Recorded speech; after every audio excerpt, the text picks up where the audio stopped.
The billionaire CEO was on his knees, scrubbing floors, and nobody knew who he really was. Ethan Cross owned the building, the company, everything. But dressed in a janitor's uniform, mopping hallways at dawn, he was invisible. Until the morning, an exhausted young mother dropped to her knees in front of him, spilling crayons and tears across the marble floor. That's when everything changed. Stay with me until the end of this story. Hit that like button and drop a comment with your city so I can see how far this story travels. Now, let me take you back to where it all began. The fluorescent lights in the lobby of Cross Industries buzzed with that particular frequency that gets under your skin if you listen long enough. Ethan had never noticed it before. Then again, he'd never spent dawn mornings mopping this floor before either. He pushed the industrial mop across the marble in long, steady strokes, feeling the pull in his shoulders. The water in the bucket had gone from clear to gray an hour ago. His back ached. His hands, usually signing million-dollar contracts, were developing blisters. "You missed a spot, new guy." Ethan looked up. Jerry, the night security guard, pointed at a scuff mark near the elevator bank. "Got it," Ethan said, keeping his voice flat, unremarkable. Jerry wandered back to his desk, already forgetting the interaction. That was the point. In the past 3 days, Ethan had perfected the art of being nobody. Eli Morse, the maintenance temp. Background noise. A body in a uniform pushing a mop. It was 4:40 in the morning. In 2 hours, the first wave of employees would flood through those glass doors, clutching coffee cups and staring at phones. Middle managers, accountants. The people who actually made Cross Industries run while Ethan sat 30 floors up in an office with a view of the entire city. An office he hadn't seen in 3 days. The employee surveys had landed on his desk 2 weeks ago. His head of HR, Patricia Wong, had placed them there with the careful neutrality of someone delivering bad news to a man who could fire her with a word. "These are concerning," she'd said. Concerning. Corporate speak for devastating. The numbers told a clear story. Morale was in the basement. Trust in leadership was somewhere beneath that, maybe in the sewers. Comment sections were brutal. Management doesn't care if we live or die. They wouldn't recognize us if we passed them in the hall. We're just numbers on a spreadsheet. Ethan had built Cross Industries from nothing. 15 years of brutal hours, smart risks, and single-minded focus. He'd survived the death of his wife 3 years ago, raising his daughter Emma alone while keeping the company growing. He thought he'd done everything right. The surveys suggested otherwise. So here he was, mopping floors, emptying trash cans, and trying to understand where he'd gone so catastrophically wrong. The water in his bucket sloshed as he moved it closer to the elevator bank. The building was silent except for the hum of climate control and Jerry's radio playing classic rock at low volume. This was the version of Cross Industries nobody else saw. The after-hours skeleton crew. The people who kept things running while everyone else was home sleeping. Ethan had met all of them now. Rita, who cleaned the executive suites and had worked here for 12 years. Marcus, who handled trash collection and was studying for his GED at night. Samir, who buffed the floors on the lower levels and sent money back to his family in Bangladesh. They all knew each other's names, shared cigarettes during breaks, covered shifts when someone's kid got sick. Nobody on the executive floor could name their own assistants half the time. The elevator dinged. Ethan glanced up, frowning. It was too early for anyone to be arriving. The car descended from one of the upper floors, probably someone working late, finally heading home. The doors slid open. Martin Cole stepped out, suit jacket slung over one arm, tie loosened. He looked like he'd been up all night, which he probably had. Martin was senior director of finance, the kind of ambitious corporate climber who treated the office like a battlefield and everyone around him like enemy combatants. He walked past Ethan without a glance. "Floor's wet," Ethan said. Martin kept walking, expensive shoes clicking across the marble. He pushed through the front doors and disappeared into the pre-dawn darkness. Ethan watched him go, jaw tight. He'd worked with Martin for 6 years. They'd had lunch together dozens of times, discussed strategy, reviewed quarterly reports, even attended Emma's school fundraiser together once. Martin had just walked past him like he was furniture. The irony would have been funny if it wasn't so depressing. Ethan went back to mopping. The sun was coming up when Sofia Reyes hit the snooze button for the 3rd time. She shouldn't have. She knew she shouldn't have. But her body felt like lead, and her brain was wrapped in cotton, and the idea of getting up, getting dressed, getting Mateo ready, dropping him at school, and making it across the city to be at her desk by 8 seemed physically impossible. The alarm screamed again. Sophia forced her eyes open. The ceiling of her apartment had a water stain shaped like Texas. She'd been staring at it for 9 months since she and Mateo moved into this place. 1 bedroom, a kitchen barely big enough to turn around in, and rent that ate 70% of her paycheck. She sat up. Her back protested. She'd slept wrong again, probably because the mattress was garbage and she couldn't afford a new one. "Mateo," she called. "Baby, time to get up." No response. Sophia pushed herself out of bed, her feet hitting the cold floor. She'd lived in better places. Much better places. Before Diego left. Before the bills started piling up. Before she realized that being a single mother in this city meant working twice as hard for half as much. She padded to the doorway of Mateo's room. He was curled up under his blankets, clutching the stuffed bear that used to be white, but had long since faded to gray. "Maddie, come on, sweetheart. School day." He groaned and buried his face deeper into the pillow. Sophia understood the feeling. She moved through the morning routine on autopilot. Cereal for Mateo, toast for herself, because that's all they had.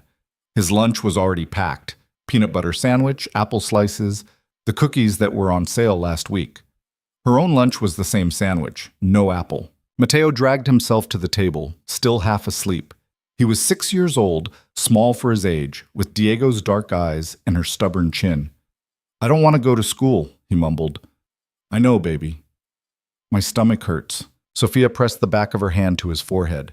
No fever.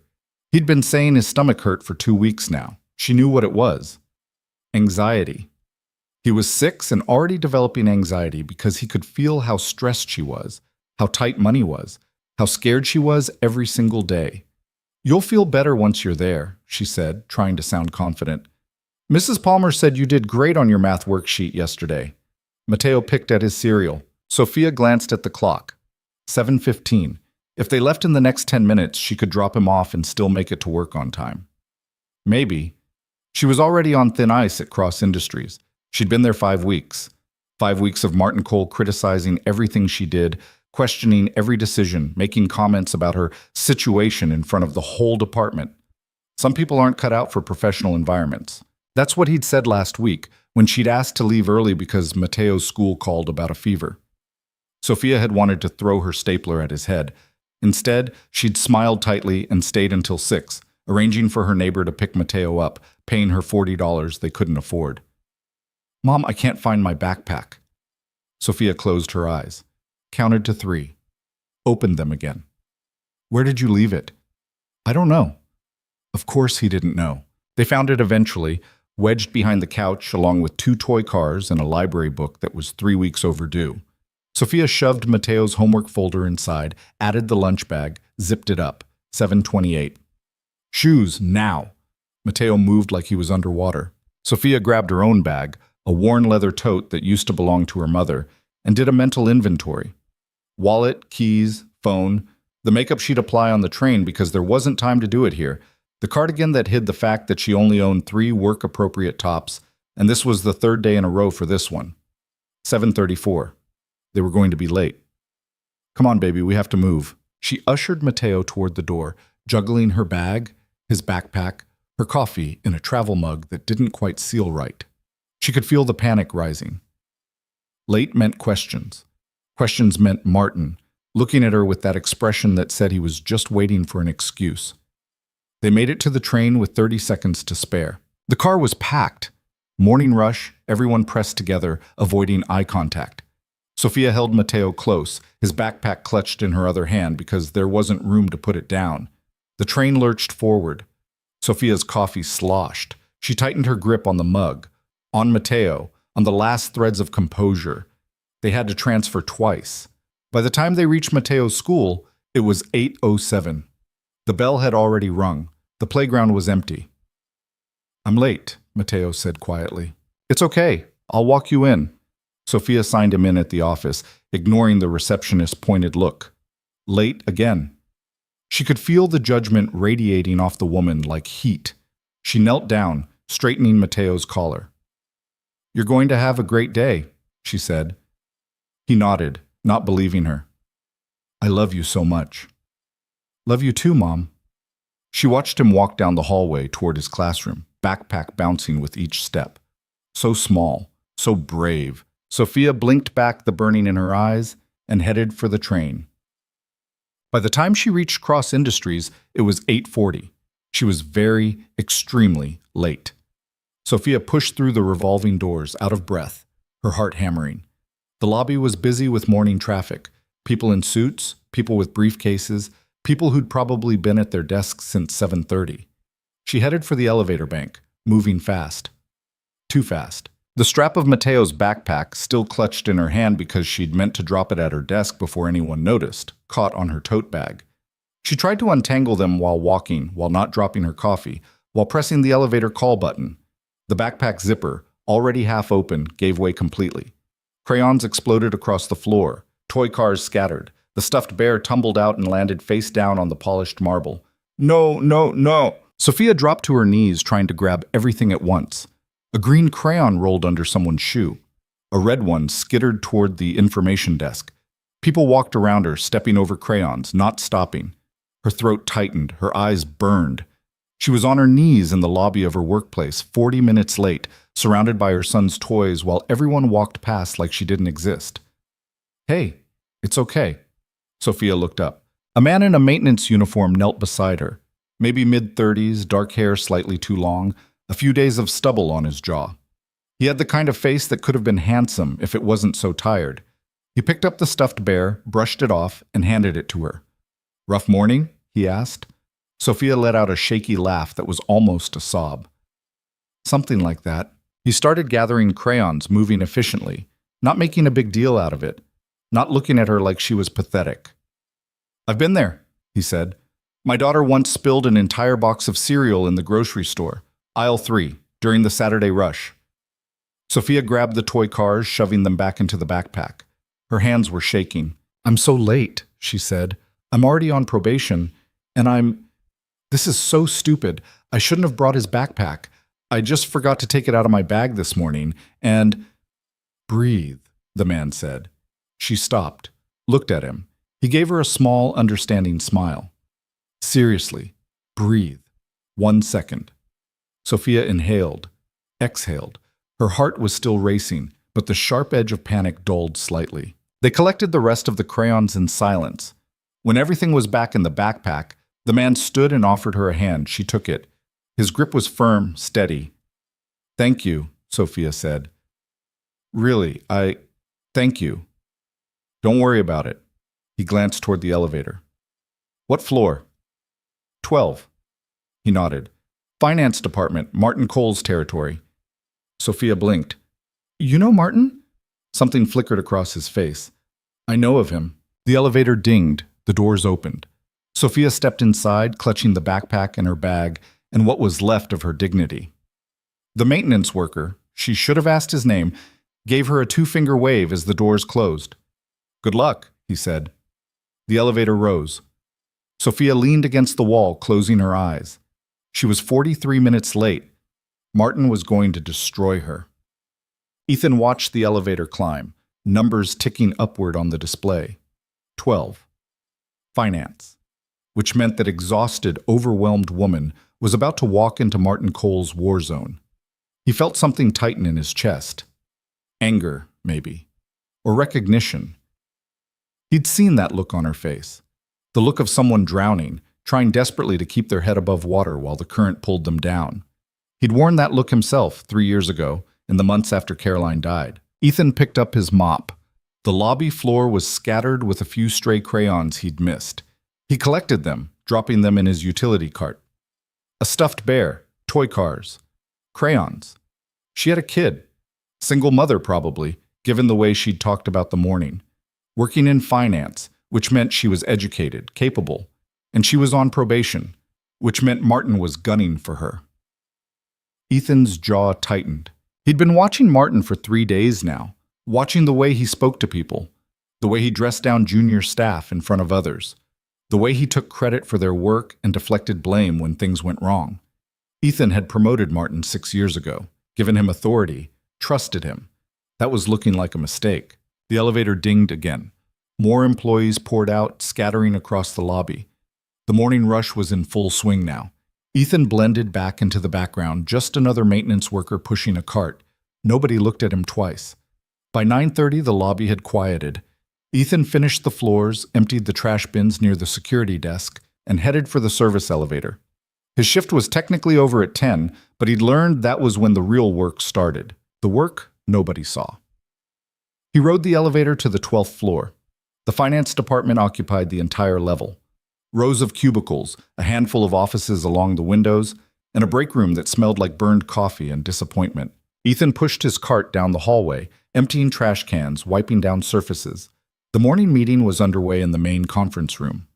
Through the glass wall, he could see Martin standing at the head of the table, presenting something on the screen. And there, 3 seats down, was the woman from the lobby. She'd changed into a cardigan, trying to look more professional, probably. Her hair was pulled back. She was taking notes, her pen moving quickly across a legal pad. Martin said something, and she looked up. Ethan couldn't hear the words, but he could read the body language. Martin was smiling. The kind of smile that had teeth. The woman's expression went carefully blank. Ethan moved on, pushing the cart toward the break room. He was emptying the trash when someone came in. "Hey, you're the new guy, right?" Ethan turned. A woman in her 50s, gray hair cut short, holding an empty coffee mug. "Yeah, Eli. I'm Janet. Accounting." She refilled her mug from the pot, which looked like it had been sitting there since yesterday. "You settling in okay?" "Getting there." Janet leaned against the counter, studying him. "You seem different from the usual temps they send." Ethan kept his expression neutral. "How so?" "I don't know. You actually look at people when they talk to you." He shrugged. "Seemed polite." Janet smiled. "Polite isn't common around here." She sipped her coffee, made a face. "Fair warning, Martin's in a mood today. One of the junior accountants was late, and he's making her life hell." Ethan's hand stilled on the trash bag. "The woman with the dark hair?" "Sophia, yeah, she's new. Sweet kid, works hard, but—" Janet shook her head. "Martin's decided he doesn't like her. Once he makes that decision, it's over." "Why doesn't she report him?" Janet laughed, but there was no humor in it. "To who? HR. They don't care. And even if they did, Martin's untouchable. He brings in too much revenue." Ethan tied off the trash bag, his movements deliberate. "Nobody's untouchable." "You'd think." Janet pushed off the counter. "Anyway, welcome to 12. Keep your head down and you'll be fine." She left.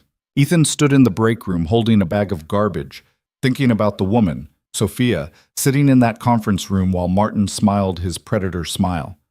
Nobody's untouchable. He'd meant it. The meeting ended just after 10. Sophia gathered her notes, her hands still shaking slightly. Martin had spent 15 minutes breaking down her analysis of last quarter's expenditures, pointing out every tiny flaw, making sure everyone in the room knew she'd missed a decimal point in one projection. Never mind that the overall analysis was solid, never mind that she'd stayed until 8 last night making sure it was perfect. 1 decimal point. That's all it took. "Sophia, a word." She looked up. Martin stood by the door waiting. Everyone else filed out, avoiding eye contact. Nobody wanted to be associated with the person Martin was currently destroying. Sophia walked to the front of the room. Martin closed the door. "That was embarrassing," he said. Sophia kept her voice level. "I apologize for the error. It won't happen again." "You also arrived 43 minutes late this morning." "I had a situation with my son's school." "I don't care about your situation." Martin's voice was flat. "You're here to do a job. If you can't manage your personal life well enough to show up on time and produce accurate work, maybe you're not the right fit." Sophia felt something crack inside her chest. She'd worked so hard. So impossibly hard. Studied for years while raising Mateo alone. Fought for this position, this chance. And she was good at it. She knew she was good at it. But Martin didn't care. "I understand," she said quietly. "Do you?" "Because I'm not convinced. This is your second warning. 1 more and we're done." 2 warnings. She'd only known about 1. Sophia nodded, not trusting herself to speak. Martin opened the door. "Get back to work." She walked past him, back to her cubicle. Her eyes were burning again, but she refused to cry. Not here. Not where anyone could see. She sat down at her desk and stared at her computer screen. The morning had started badly. It was getting worse, and she had no idea how to make it stop. Ethan watched the exchange through the break room window. He couldn't hear the words, but he didn't need to. Martin's body language said everything. The way he stood too close. The way he smiled while delivering what was clearly a threat. Sophia had walked back to her desk like someone had just punched her in the stomach. Ethan felt fury rising in his throat, hot and sharp. He'd built this company to be better than this. Better than the corporate hellscapes he'd worked in during his 20s, where people were expendable and cruelty was considered leadership. Somewhere along the way, he'd lost control of it. Or maybe he'd never had control. Maybe he'd just been sitting in his office 30 floors up, signing papers, while people like Martin turned the place into exactly what he'd sworn it wouldn't be. Ethan finished emptying the break room trash and pushed his cart back toward the service elevator. He had 4 hours left on his shift. 4 hours to observe, to listen, to understand how deep the rot went. But his mind kept going back to Sophia, to the way she'd looked in the lobby, on her knees, trying to hold everything together, to the way she'd looked just now, walking back to her desk with her shoulders hunched like she was bracing for the next blow. The elevator doors opened. Ethan stepped inside, pulling the cart with him. He'd come here to understand the disconnect between management and workers, to figure out where the company had gone wrong. He was starting to get the picture, and he didn't like it at all. That lunchtime hit at noon. The 12th floor cleared out as people headed to the cafeteria or the sandwich shop across the street. Sophia stayed at her desk. She'd learned quickly that leaving meant running into Martin, which meant more opportunities for him to find fault. Besides, she couldn't afford the cafeteria. The sandwich in her bag would have to be enough. She was halfway through it when someone knocked on her cubicle wall. Sophia looked up. The maintenance worker from this morning stood there, holding a coffee cup. "Hey," he said. "Thought you might need this." Sophia blinked at him. What?" He held out the cup. "Coffee. From the good place down the street, not the break room sludge." "I can't. It's already paid for, and if you don't take it, I'm just going to throw it away, which seems wasteful." Sophia hesitated, then took the cup. It was warm. The smell of real, actual good coffee hit her, and her eyes almost watered. "Thank you," she said. "You really didn't have to. Figured your morning was rough enough." He leaned against the cubicle wall. "I'm Eli, by the way." "Sophia." "Nice to officially meet you, Sophia." He glanced around the empty office. "Not eating with the others." She looked down at her sandwich. "Trying to catch up on work. Or avoiding someone?" Sophia's head snapped up. Eli's expression was knowing. "I've worked here long enough to recognize the pattern. Someone's making your life difficult." She didn't answer, couldn't answer. If she started talking about Martin, she might not stop, and then she'd be crying in her cubicle to a maintenance worker she barely knew. "You don't have to tell me," Eli said, "but for what it's worth, I've seen you working. You're good at what you do. Don't let anyone convince you otherwise." Sophia stared at him. "How would you know if I'm good at this?" "I pay attention." He pushed off the wall. "Anyway, enjoy the coffee, and if you need anything, trash emptied, spill cleaned up, whatever, I'm around." He walked away before she could respond. Sophia sat there, holding the coffee, feeling something strange and unfamiliar. Someone had been kind to her. Not because they wanted something, not because they pitied her, just because. She took a sip. The coffee was perfect. For the first time all day, she smiled. The afternoon crawled by. Ethan finished his shift at 2 and changed back into his suit in the private bathroom on the 30th floor. He had a meeting with the board at 3. Patricia wanted to discuss the Q3 projections. There were a dozen things demanding his attention, but his mind was still on the 12th floor, on Sophia, working through lunch in an empty office, on Martin, wielding his authority like a weapon, on the fact that this was happening in his company, under his name, and he'd had no idea. He thought about the surveys, the comments. Management doesn't care if we live or die. Maybe they were right. Ethan straightened his tie, looking at himself in the mirror. He barely recognized the man staring back. 3 days ago, he'd been Ethan Cross, CEO, confident, in control. Certain he was doing the right thing. Now he was Eli, the maintenance worker who'd seen behind the curtain and didn't like what he found. And he was someone else too. Someone he hadn't been in a long time. A man who gave a damn. His phone buzzed, Patricia reminding him about the meeting. Ethan pocketed the phone and headed for the elevator. He had work to do. But the undercover experiment wasn't over, not by a long shot. In fact, it was just beginning. The board meeting ran long, as they always did. Ethan sat at the head of the table, half listening to the CFO drone on about market volatility, while his mind kept drifting back to the 12th floor. To Sophia's face when Martin had closed that conference room door. To the way her hands had shaken while picking up crayons. Ethan, your thoughts? He blinked. Patricia was looking at him expectantly. So was everyone else around the table. Sorry, what was the question? Patricia's eyebrows rose slightly. In 6 years of working together, he'd never lost focus during a board meeting. The Singapore expansion, she said carefully. Do we move forward or table it until Q4? Ethan glanced at the projections on the screen. Numbers he should care about. Numbers that used to be the only thing he cared about. Move forward, he said, but I want a full audit of our internal operations first. Every department. Pay particular attention to management practices and employee satisfaction metrics. The room went quiet. That's quite comprehensive, Patricia said. May I ask what's prompting this? The surveys we discussed last week. I want to know if those issues are isolated or systemic. Ethan stood, gathering his papers. I also want updated retention data. How many people are we losing? Which departments have the highest turnover? And I want exit interview transcripts from the last 12 months. That's going to take time to compile, then start now. He checked his watch. 4:30. Emma's school let out at 3:15, which meant his nanny had already picked her up. Send me preliminary findings by end of week. We'll reconvene Monday. He left before anyone could object. The executive elevator descended in smooth silence. Ethan watched the numbers tick down, thinking about the service elevator he'd been riding for the past 3 days. The one that rattled and groaned and smelled like cleaning solution. The one where people actually talked to each other. The doors opened on the parking garage. Ethan's car was waiting where he'd left it that morning. A black Mercedes that cost more than most people made in a year. He'd driven it to work exactly twice since starting the undercover experiment. The other days, he'd taken the train, the same train Sophia took. He unlocked the car but didn't get in. Instead, he pulled out his phone and scrolled through his contacts until he found Martin Cole's number. His thumb hovered over the call button.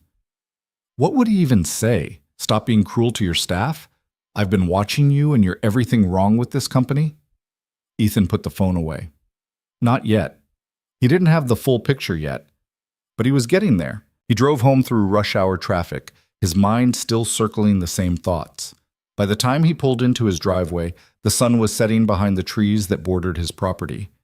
3 acres in the suburbs, a house with more rooms than he and Emma could ever use, a mortgage he'd paid off 5 years ago, the life he'd built after Caroline died, the life that was supposed to mean he'd made it. Daddy! Emma came running down the front steps as soon as he got out of the car. 7 years old, all knees and elbows and energy.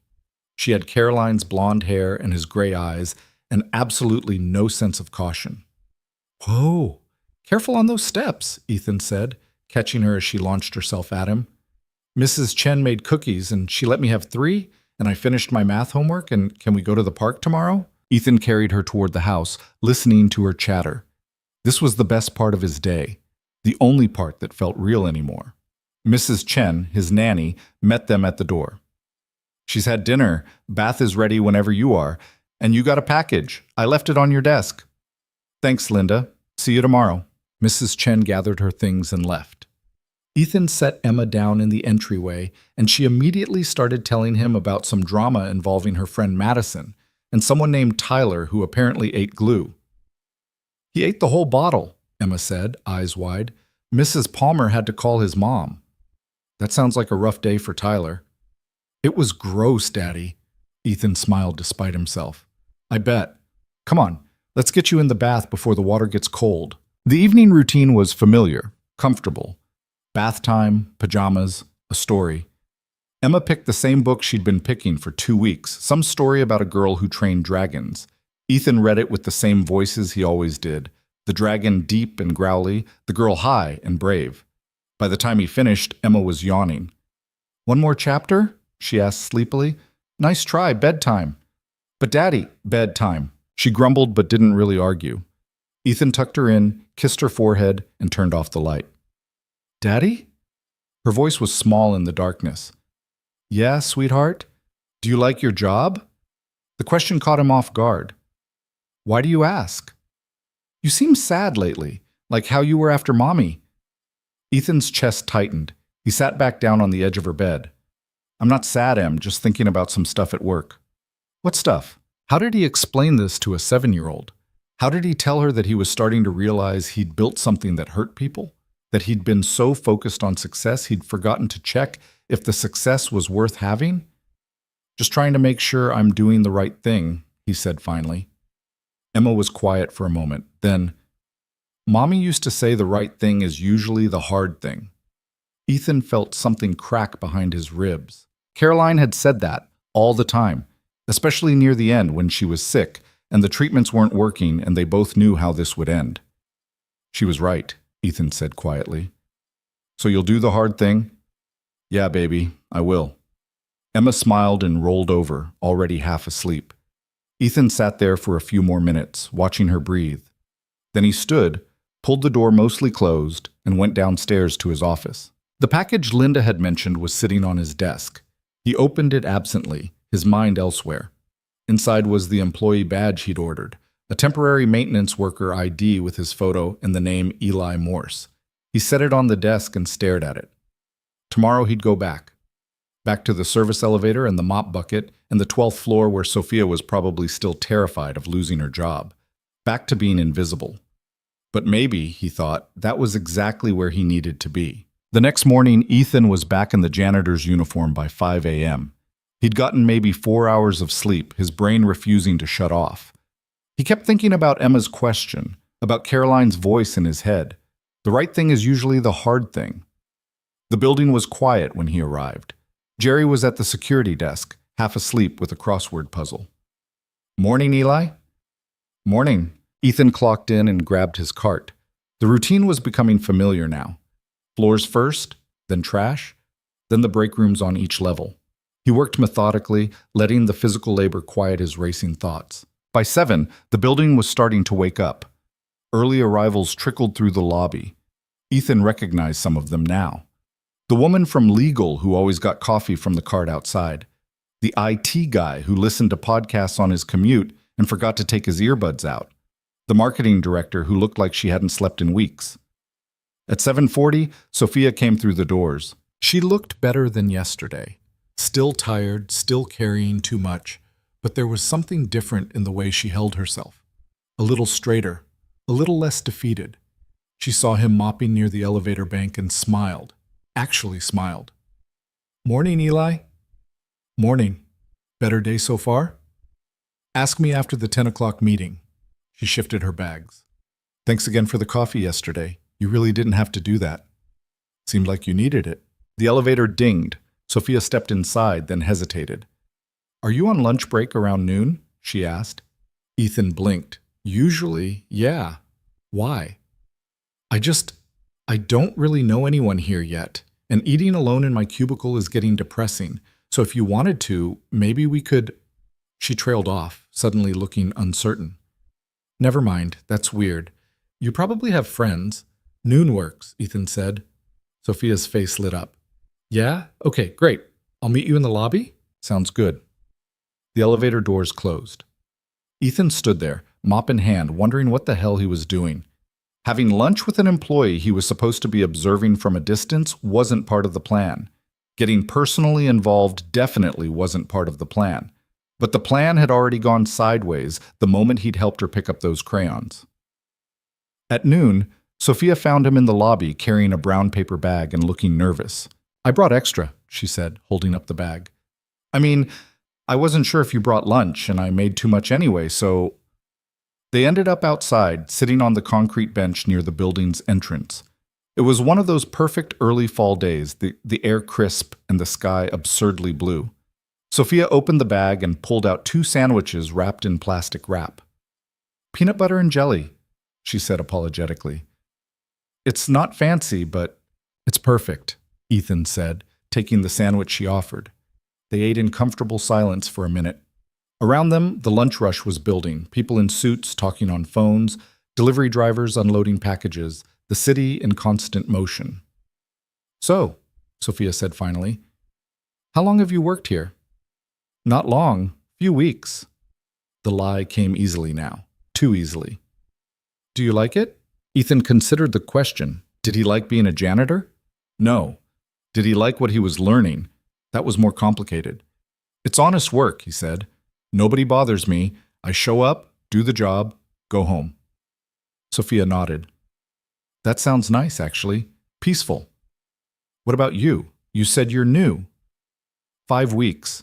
I'm a junior accountant, or trying to be anyway." She picked at her sandwich. "My boss doesn't seem to think I'm cut out for it." "Martin Cole?" Her head snapped up. "How did you—" "Word gets around. The maintenance staff hears things." Sophia's expression went carefully neutral. "What do you hear?" "That he's hard to work for, that he goes through junior staff like tissues." "That's accurate." She took a breath. "I'm his 4th hire this year. The other 3 all quit within 2 months." "Why'd you take the job if you knew that?" Sophia was quiet for a moment. When she spoke, her voice was soft. "Because I needed it. Because I have a 6-year-old son and rent due and student loans and no one else was hiring. Because sometimes you don't get to choose the good options. You just take what's available and try not to drown." Ethan felt something twist in his gut. She was right.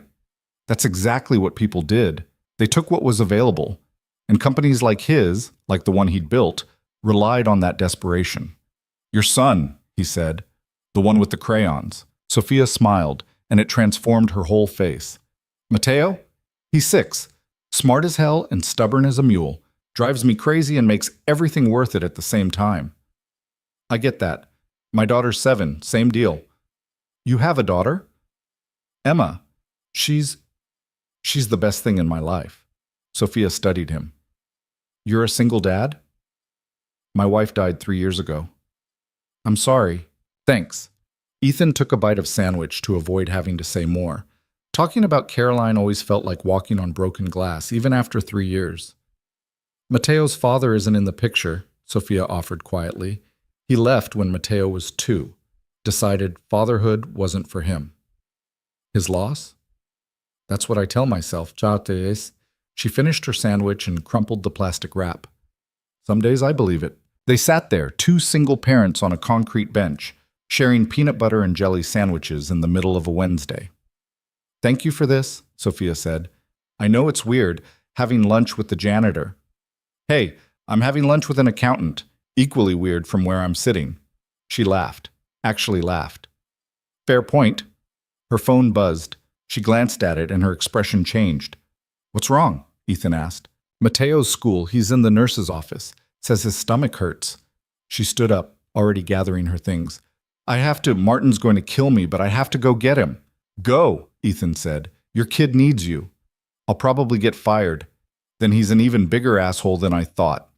Sophia looked at him, something like gratitude in her eyes. "I'm sorry. I'll see you. I don't know when I'll see you." She hurried back inside. Ethan sat there, still holding half a sandwich, watching her disappear through the revolving doors. Then he pulled out his phone and texted Patricia. "Need full personnel file on Martin Cole. Also any complaints filed against him. ASAP." The response came back in under a minute. "Is this related to the audit?"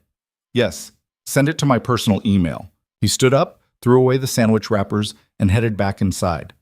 His shift didn't end for another 2 hours, but he was done pretending to mop floors for the day.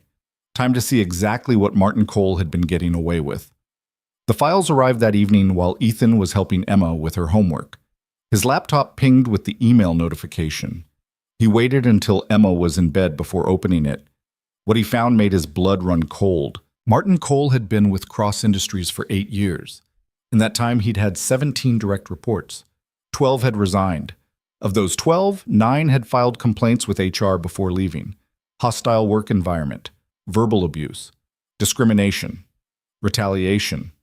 Every single complaint had been noted, documented, and then quietly dismissed. Because Martin brought in revenue. Because he made the numbers work. Because in the corporate calculus, profit outweighed people every single time. Ethan read through the files until midnight. Then he read them again. One name kept appearing: Janet Morrison, the woman from accounting who'd warned him about Martin on his first day on the 12th floor. She'd filed 3 complaints over the years, all dismissed. The most recent was from 4 months ago. Subject line: hostile work environment, urgent intervention needed. The complaint detailed systematic harassment of junior staff, public humiliation, impossible deadlines, taking credit for others' work, creating a culture of fear. HR's response: issue discussed with Mr. Cole. He has been advised to moderate his management style. No further action warranted at this time. Ethan closed the laptop and pressed his palms against his eyes. This was his company, his responsibility, his failure. He'd been so focused on growth, on success, on building something that would last, that he'd created exactly the kind of toxic environment he'd sworn to avoid. And people like Sophia were paying the price. The next morning, Ethan didn't put on the janitor uniform. He put on a suit, went to the office early, called an emergency meeting with HER. Patricia was already there when he arrived, looking concerned. "What's this about?" she asked. "Martin Cole." "Ethan, if this is about those old complaints," Ethan said quietly, "are current. They're ongoing, and we've been ignoring them. We followed protocol. Protocol is failing." He dropped the files on the conference table. 17 reports, 12 resignations, 9 formal complaints, and we did nothing. Patricia picked up the files, scanning them. "Martin generates significant revenue. I don't care if he's generating the GDP of a small country. He's creating a hostile work environment, and we're enabling it. So what do you want to do? Fire him? That'll cost us millions." Ethan looked at her. Really looked at her. Patricia had been with him since the beginning. She was good at her job, but somewhere along the line they'd both lost sight of what actually mattered. "What'll it cost us if we don't?" he asked quietly. Patricia didn't have an answer. "I want a full investigation," Ethan said. "Talk to his current staff. Talk to the people who resigned. Document everything, and I want it done quietly. If he gets wind of this and retaliates, we'll have a lawsuit that'll make the revenue loss look like pocket change. This is going to take time. Then we start now." Patricia gathered the files. "You're sure about this?" "I've never been more sure of anything." After she left, Ethan sat in his office and stared out the window at the city below. Somewhere out there, Sophia was probably getting Matteo ready for school, probably stressed about being late again, probably terrified of what Martin would say. He pulled out his phone and typed a message to Patricia. "Also need you to do something else. Sophia Reyes, junior accountant, finance department. I want her transferred to a different team. Effective immediately. Make it seem like a lateral move, not a demotion or promotion. Just get her away from Martin." The response came back quickly. "Any particular reason?" Ethan hesitated, then typed, "She's a good employee in a bad situation. Fix it." He put the phone down and went back to being Ethan Cross, CEO. But part of him was still Eli, the janitor who'd seen what it was really like down in the trenches, and that part wasn't going to forget. Sophia got the transfer notification that afternoon. She stared at the email on her screen, reading it 3 times to make sure she wasn't hallucinating.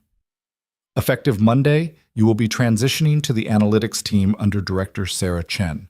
This lateral move reflects our commitment to employee development and optimal team placement." She wasn't fired.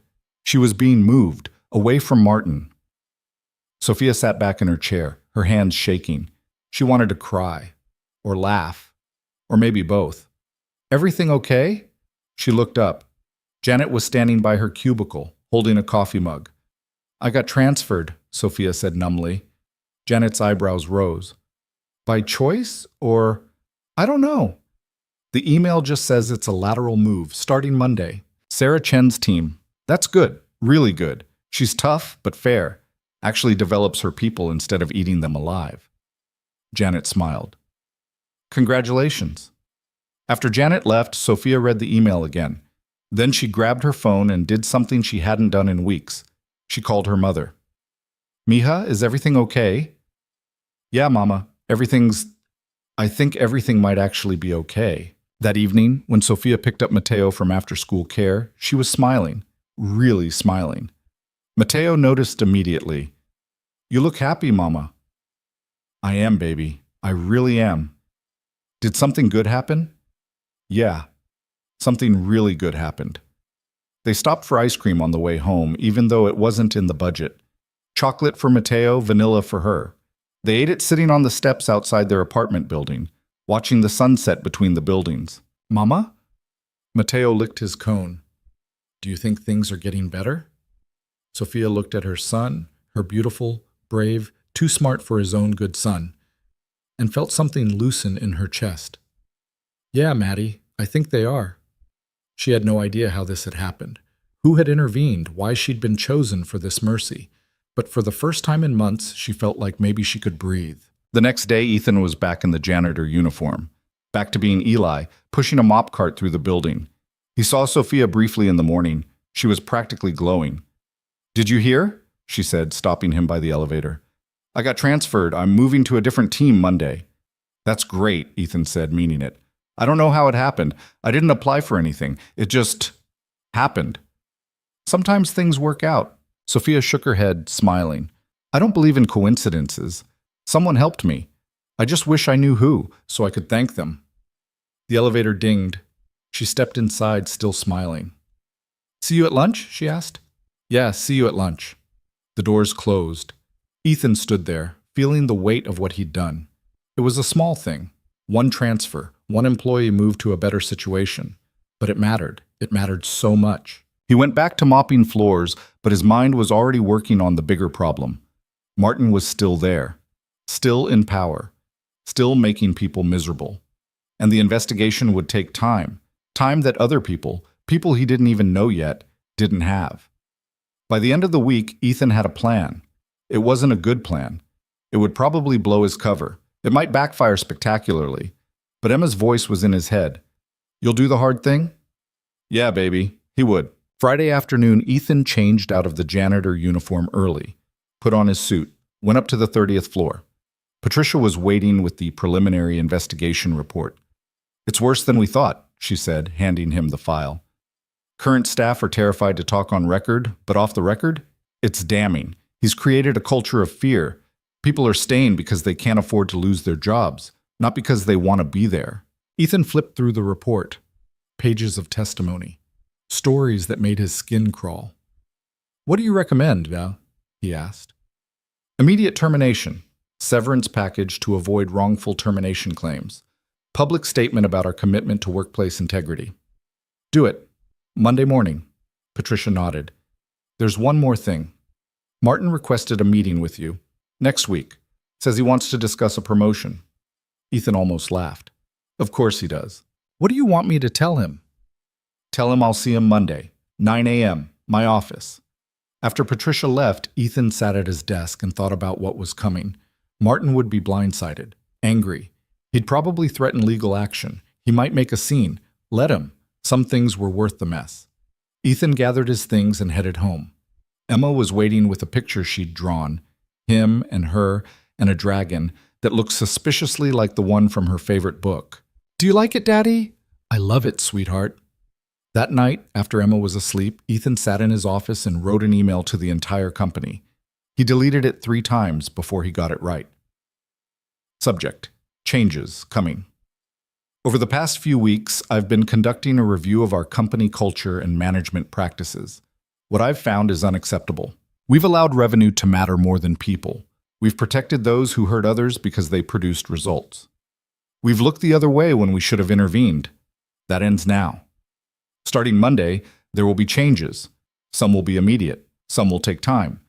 But I promise you this: Cross Industries will be a place where good work is rewarded, where people are treated with dignity, and where speaking up is encouraged, not punished. If you've experienced harassment, discrimination, or retaliation, I want to hear about it. My door is open. Literally, we're going to do better, because you deserve better. Ethan Cross. He scheduled it to send Monday morning at 8 a.m., 1 hour before Martin Cole's meeting. Then he closed his laptop and went to bed. The hard thing, he thought, was usually the right thing. Caroline had been right about that. She'd been right about a lot of things. And it was time he started listening. Monday morning arrived with the kind of crisp autumn air that made everything feel possible. Ethan dropped Emma at school early, watching her run toward her classroom with her backpack bouncing against her shoulders. She turned at the door and waved. He waved back, then sat in the car for a minute, gathering himself. Today was going to be brutal. He checked his phone. 7:45. The email would go out in 15 minutes. Martin's meeting was at 9. Ethan started the car and headed toward Cross Industries. The parking garage was already filling up. Ethan took the executive elevator to the 30th floor, nodding at the few early arrivers he passed. In his office, Patricia was waiting with coffee and a grim expression. "You ready for this?" she asked. "No, but we're doing it anyway. Legal wants to be in the room when you terminate him." "Fine. Anyone else?" "I think it should just be us and counsel. Less chance of it turning into a circus." Ethan nodded. His computer screen showed 7:58, 2 minutes. "The email is going to cause a stir," Patricia said carefully. "Good. It should. People are going to have questions. Then we'll answer them." 7:59. Ethan watched the clock tick over to E8. Somewhere in the building, 500 employees were opening their email, reading his message, processing what it meant. His phone started buzzing almost immediately. He ignored it. At 8:15, there was a knock on his door. Claire from legal, looking nervous.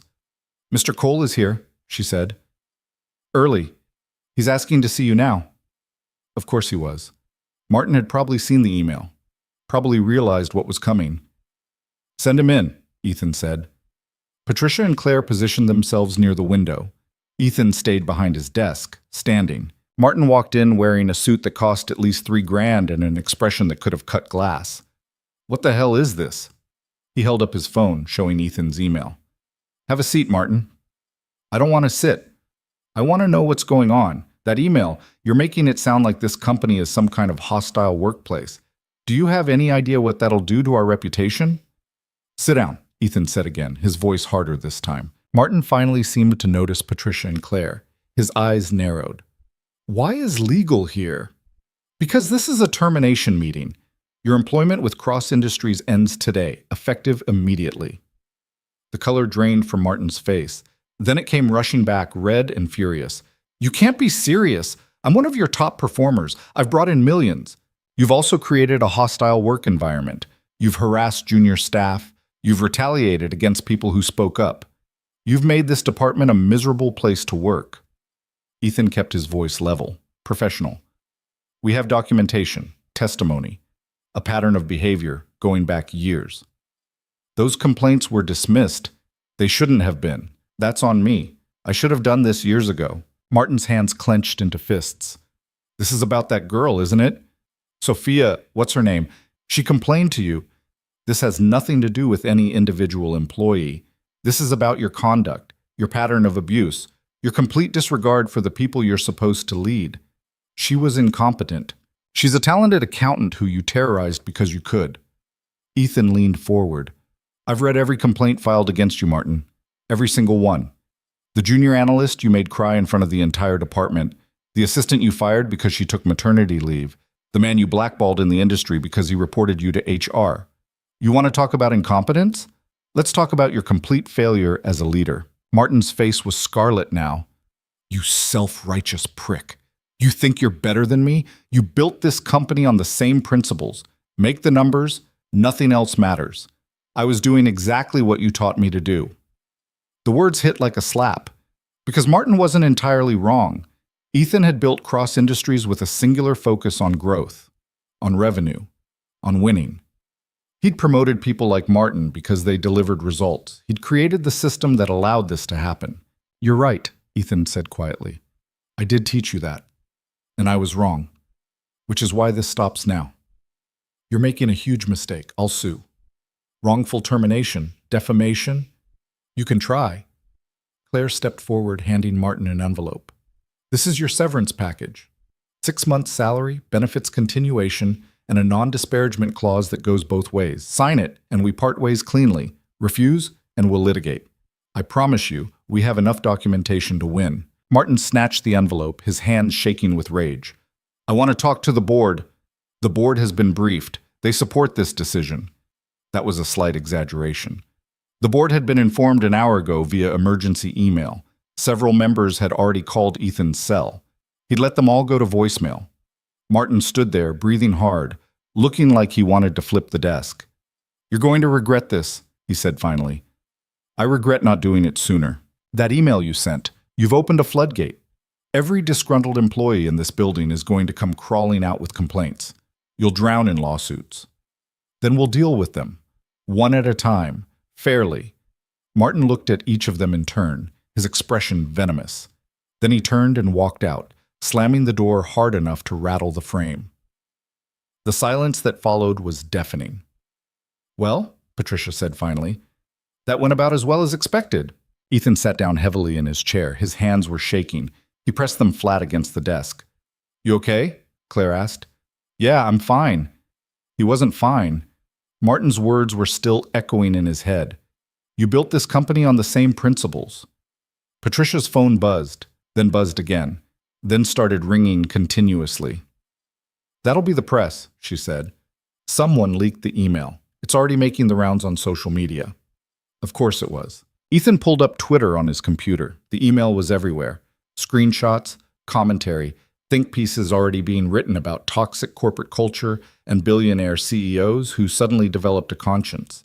Some of the responses were supportive. Many were skeptical. A few were downright hostile. Easy to send an email. Let's see if he actually changes anything. Performative nonsense. He's been in charge for 15 years and suddenly noticed his company is toxic. Too little, too late. Ethan closed the browser. They weren't wrong. "What do you need from me?" Claire asked. "Draft a statement for the press. Keep it simple. We're committed to creating a better workplace culture. Changes are underway. We take these issues seriously, the usual." And when they ask about Martin specifically, no comment on individual personnel matters. After Claire left, Patricia sat down across from Ethan. "The 12th floor is chaos right now," she said. "People saw Martin leave. They're putting two and two together." "Good. Let them." "Ethan, I mean it. I want people to know that behavior has consequences, even for top performers." Patricia studied him. "You've changed." "Have I?" 2 weeks ago, you would have found a way to quietly shuffle Martin to a different department, save face for everyone involved. You wouldn't have sent that email. You definitely wouldn't have made this public. Ethan thought about the janitor uniform hanging in his closet at home, about the 3 days he'd spent invisible, seeing what the company really looked like from the bottom up, about Sophia picking up crayons with shaking hands. 2 weeks ago, I didn't know better, he said. Now I do. His phone rang. Unknown number. He answered anyway. "Mr. Cross? This is Diane Chen from the Wall Street Journal. I'm hoping to get a comment on the leaked internal memo regarding workplace culture at Cross Industries." Ethan hung up. The phone rang again immediately. Different number. He let it ring. Patricia stood. "I should get back to HR. We're going to be flooded with requests. People wanting to talk, file complaints, ask questions. Handle it. And Patricia, I meant what I said in the email. My door is open. If someone wants to talk to me directly, make it happen." After she left, Ethan sat alone in his office, listening to his phone buzz with increasingly frantic messages. He'd meant to create change. He hadn't quite anticipated setting the entire company on fire. But maybe that's what it took. Maybe some things needed to burn before they could be rebuilt. On the 12th floor, Sophia was trying to pack up her cubicle while fielding questions from everyone who walked past. "Did you know," Janet asked for the third time, "about Martin getting fired?" "I didn't know anything," Sophia said honestly. "I got transferred Friday, that's all I knew. But the timing, right after you got moved, is a coincidence." Except Sophia didn't believe in coincidences, and she was starting to suspect that her transfer and Martin's termination were connected. She just couldn't figure out how. Her phone buzzed. The school. Again. Sophia's heart sank. She answered. "Miss Reyes, this is Nurse Wilson. Mateo's asking for you. He says his stomach hurts and he feels dizzy." Sophia closed her eyes. Her first day on the new team was supposed to be today. She was supposed to make a good impression. Show up early, stay late, prove she deserved to be there. "I'll be there in 30 minutes, she said. She hung up and grabbed her bag. Around her, the office buzzed with speculation and gossip. Nobody noticed her leaving. Sophia made it to the school in 20 minutes, her heart pounding the entire way. She found Mateo in the nurse's office, curled up on the cot with his arms wrapped around his stomach. Hey, baby. She knelt beside him, pressing her hand to his forehead. No fever. Again. My stomach really hurts, Mama. I know, sweetheart. Nurse Wilson stood nearby, looking sympathetic but concerned. This is the 4th time this month, she said quietly. Has he seen a doctor? We have an appointment next week. What she didn't say, it was at the free clinic across town, the one with a 3-month waiting list, the one where she'd begged for an earlier slot because she couldn't afford a regular pediatrician. I think you should go home, Nurse Wilson said. Rest, fluids, maybe some bland food. Sophia nodded and helped Matteo sit up. He leaned against her, small and warm and frightened. They took the bus home because Sophia didn't have money for a cab, and Matteo said the movement made his stomach feel worse. By the time they reached their apartment, he was crying quietly. It's okay, baby. We're home now. She got him settled on the couch with a blanket and a glass of water. Then she sat on the floor beside him, stroking his hair, while he finally fell asleep. The apartment was quiet except for his breathing. Sophia pulled out her phone and looked at her work email. 3 messages from her new supervisor, Sarah Chen, asking where she was. 1 from HR about onboarding paperwork. She should respond, explain. Something. But she was so tired. She leaned her head back against the couch and closed her eyes. This was her life. Trying to hold together a job and a child and an apartment with duct tape and prayer and whatever scraps of energy she had left at the end of each day. And every time she thought she might be getting ahead, something happened. Matteo got sick. A bill came due. The universe reminded her that she was one crisis away from losing everything. Her phone buzzed. Unknown number. She almost didn't answer. Hello? Sophia, it's Eli, from maintenance. Sophia sat up straighter. How did you get my number? Employee directory. Sorry, is this weird? This is probably weird. No, I'm just surprised. You weren't at lunch today. I wanted to make sure you were okay. Something warm unfurled in Sophia's chest. Someone had noticed. Someone had cared enough to check. I'm okay. My son got sick at school. I had to pick him up. Is he all right? I don't know. He keeps saying his stomach hurts, but there's no fever, no vomiting, nothing obvious. The nurse thinks it might be stress. Stress? He's 6. Kids pick up on things. Sophia glanced at Matteo, still sleeping. He knows I'm stressed, knows money is tight, knows I'm scared all the time, and his body's reacting to it. Eli was quiet for a moment. Where do you live, Tua? He asked. Sophia blinked. What? Your address, what is it? Why? Just trust me, please. Sophia rattled off the address, feeling strange about it. She barely knew this man. They'd had lunch twice, and now she was giving him her home address. Okay, Eli said. I'll be there in an hour. Don't worry about dinner. I've got it covered. What? No, you don't have to. I want to. Let me help. He hung up before she could argue. Sophia sat there staring at her phone, wondering what just happened. 50 minutes later, there was a knock at her door. Sophia checked the peephole. Eli stood in the hallway, holding 2 paper bags and looking slightly uncertain. She opened the door. Hi, he said. Hi. I brought soup and crackers and ginger ale. Figured bland food was probably a safe bet. He held up the second bag. Also got you dinner. Nothing fancy, just Chinese from the place on the corner. Sophia didn't move. She couldn't, because nobody did this. Nobody showed up with soup and dinner and genuine concern for people they barely knew. Can I come in? Eli asked gently. Yeah, sorry. Yes. She stepped aside. Eli walked into her tiny apartment, taking in the cramped space without judgment. His eyes landed on Matteo, asleep on the couch. That's Matteo? Yeah. He looks like you. Sophia smiled despite everything. Poor kid. Eli set the bags on the small kitchen counter. How's he doing? Sleeping, finally. He was pretty upset earlier. Have you eaten? Not yet. Then sit. I'll handle this. Before Sophia could protest, Eli was unpacking containers, soup into a bowl, warming it in the microwave, crackers on a plate. Ginger ale poured into a glass. He moved around her kitchen like he belonged there, like this was normal. You really didn't have to do this, Sophia said. I know. I don't even know your last name. Morse. Eli Morse. The microwave beeped. Eli pulled out the soup and carried it to the couch, kneeling beside Mateo. "Hey, buddy, you awake?" Mateo's eyes fluttered open.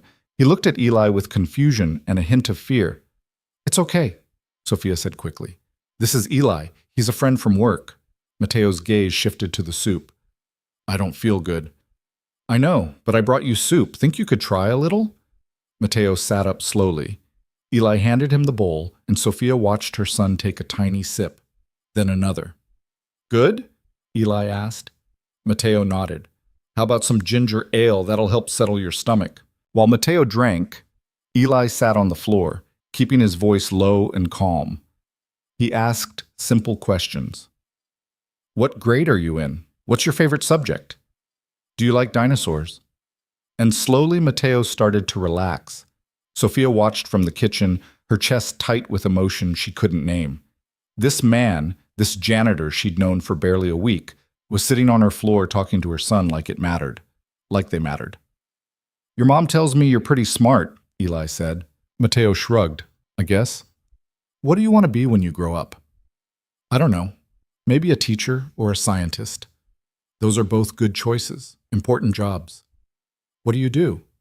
"I clean buildings, make sure everything works right." Mateo thought about this. "Is it fun?" "Sometimes. I get to meet interesting people, like your mom." Sophia felt her face heat. Mateo finished the soup and handed the bowl back to Eli. "Thank you." "You're welcome, buddy. Now why don't you rest a little more while I talk to your mom?" Mateo lay back down, pulling the blanket up. Within minutes, he was asleep again. Eli stood and walked back to the kitchen where Sophia was still standing, frozen. "He seems like a great kid," Eli said quietly. "He is." "You're doing a good job with him." Sophia felt tears prick her eyes. "Most days I feel like I'm failing." "You're not. You don't know that. You barely know me." Eli looked at her. Really looked at her. And Sophia saw something in his eyes that made her breath catch. "I know you work 2 jobs worth of effort for barely any recognition. I know you share your lunch even when you don't have enough. I know you're raising a smart, kind kid all by yourself. I know you're drowning and still somehow managing to keep him above water." He paused. "That's not failing. That's heroic." Sophia's vision blurred. "I'm not a hero. I'm just trying to survive. Same thing sometimes." They stood there in her tiny kitchen, and Sophia felt something shift. Something she hadn't felt in years. Hope, maybe. Or the beginning of trust. "Thank you for coming," she said. "For the soup. For everything. Can I ask you something?" "Yeah." "If I gave you my number, my real number, not the work directory, would you use it if Mateo gets sick again, or you need help, or you just need someone to talk to?" Sophia hesitated. "Why are you being so nice to me?" Eli smiled, and it was sad around the edges. "Because someone should be.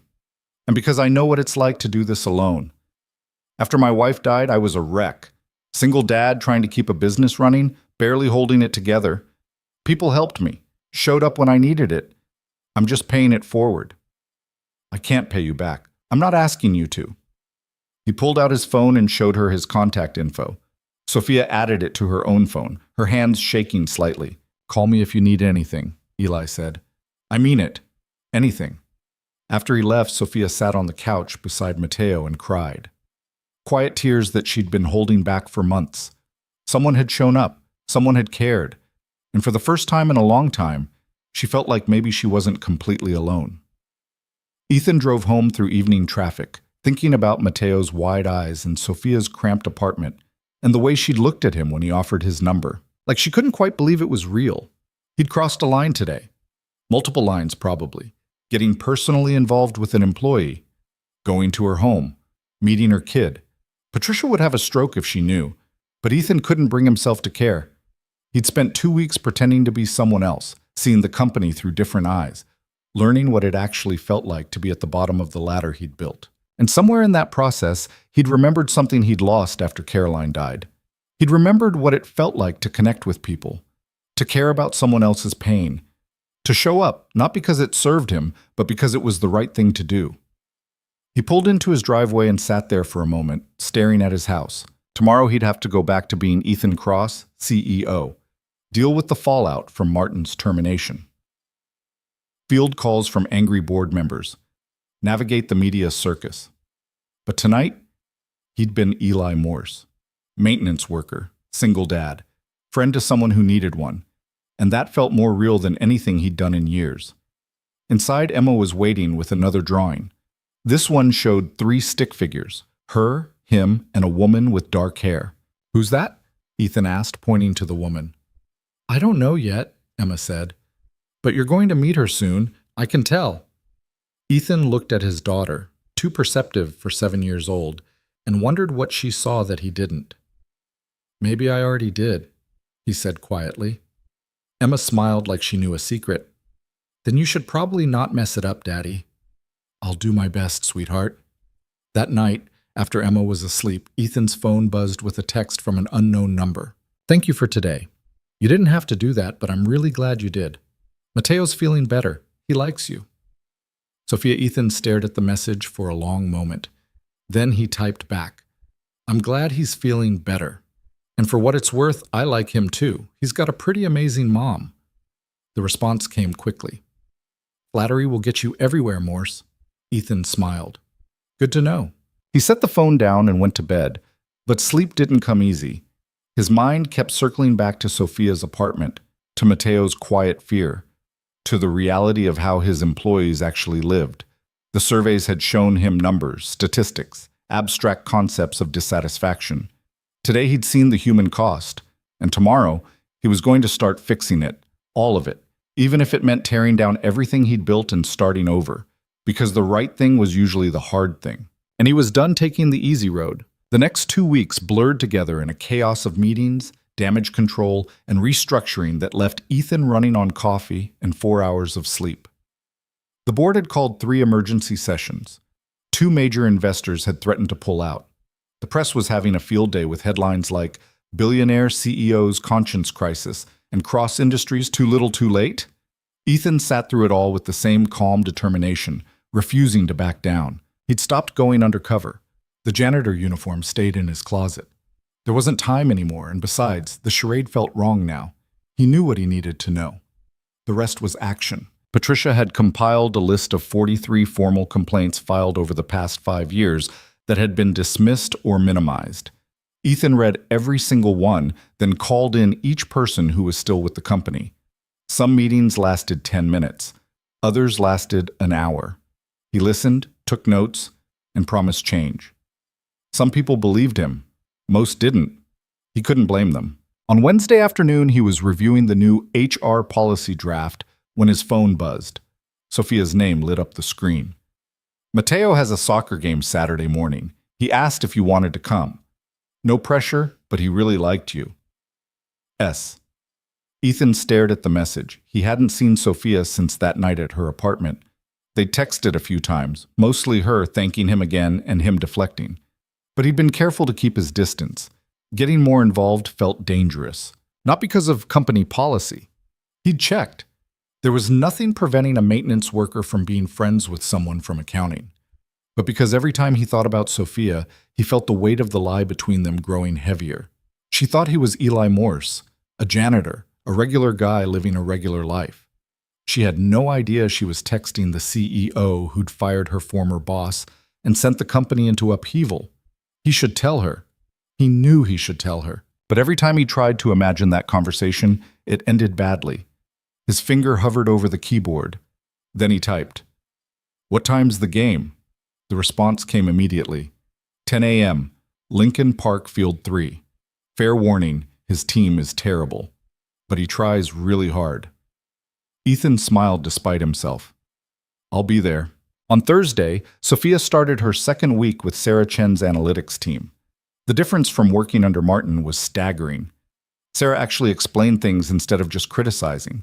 She asked questions instead of making accusations. When Sophia stayed late to finish a report, Sarah noticed and thanked her. It felt like working in a different company entirely. "You settling in okay?" Janet asked during lunch. They'd started eating together in the cafeteria, both of them relieved to be out from under Martin's shadow. "Yeah, Sarah's great. The work is actually interesting." Sophia poked at her salad. I keep waiting for the other shoe to drop. What do you mean? It's too good. I got transferred away from Martin right before he got fired. Now I'm on a team where people are actually decent. It feels like a setup. Janet shook her head. Sometimes good things just happen, Sophia. Not to me, they don't. Then maybe it's time they started. Sophia wanted to believe that. She really did. But life had taught her to be skeptical of good fortune. It usually came with a price tag she couldn't afford. Her phone buzzed. Text from her mother. Mateo's doctor appointment is Tuesday. I can watch him after if you need to get back to work. Sophia had almost forgotten about the appointment. Almost. The anxiety about it had been sitting in her stomach like a stone for weeks. Thanks, Mama. I'll let you know. She put the phone away and tried to focus on her lunch, but the worry wouldn't leave. What if something was actually wrong with Mateo? What if it wasn't just stress? What if it was something serious and she couldn't afford to fix it? Her insurance through Cross Industries was decent, but there were still co-pays, deductibles, things that added up fast when you were living paycheck to paycheck. You okay? Janet asked. Just thinking about my son. He's been having stomach issues. Kids are resilient. He'll be fine. Sophia nodded and didn't mention that resilience was what you said when you couldn't afford proper medical care. Friday evening, Ethan left work early to pick up Emma from school. She came running out with paint on her shirt and a huge smile. We made self-portraits today. I can see that. Ethan gestured at the paint. Is that part of yours? It's abstract, Daddy. Mrs. Palmer says I have a unique artistic vision. I bet you do, sweetheart. On the drive home, Emma chattered about her day, about how Madison had gotten in trouble for talking, about how Tyler hadn't eaten glue this week, about her friend Lucas, who was having a birthday party next month. Normal kid stuff, the kind of everyday details that made Ethan's chest ache with gratitude. He'd almost lost this after Caroline died, almost let grief swallow him whole. Work had been his escape then, throwing himself into building the company because it was easier than dealing with the emptiness at home. Somewhere in that process, he'd stopped seeing people as people. They'd become assets, resources, numbers on a spreadsheet. Martin had been right about that, even if he'd been wrong about everything else. Daddy, you're doing that thing again. Ethan glanced at Emma in the rearview mirror. What thing? The thinking too hard thing. Your face gets all scrunchy. Sorry, just got a lot on my mind. Is it work stuff? Some of it. Is some of it about the lady from my drawing? Ethan almost swerved. What? The one with dark hair. You said you met her. Emma kicked her feet against her car seat. Are you going to see her again? Actually, yeah, she has a son about your age. He has a soccer game tomorrow. I said I'd go watch. Emma's eyes went wide. Can I come? I don't know if that's a good idea. Please? I never get to do anything fun on Saturdays, and I like soccer, and I want to meet her. Ethan thought about it. Bringing Emma meant this was more than just helping out a friend. It meant crossing another line, making this more real. But maybe that's what he wanted. Maybe he was tired of lines.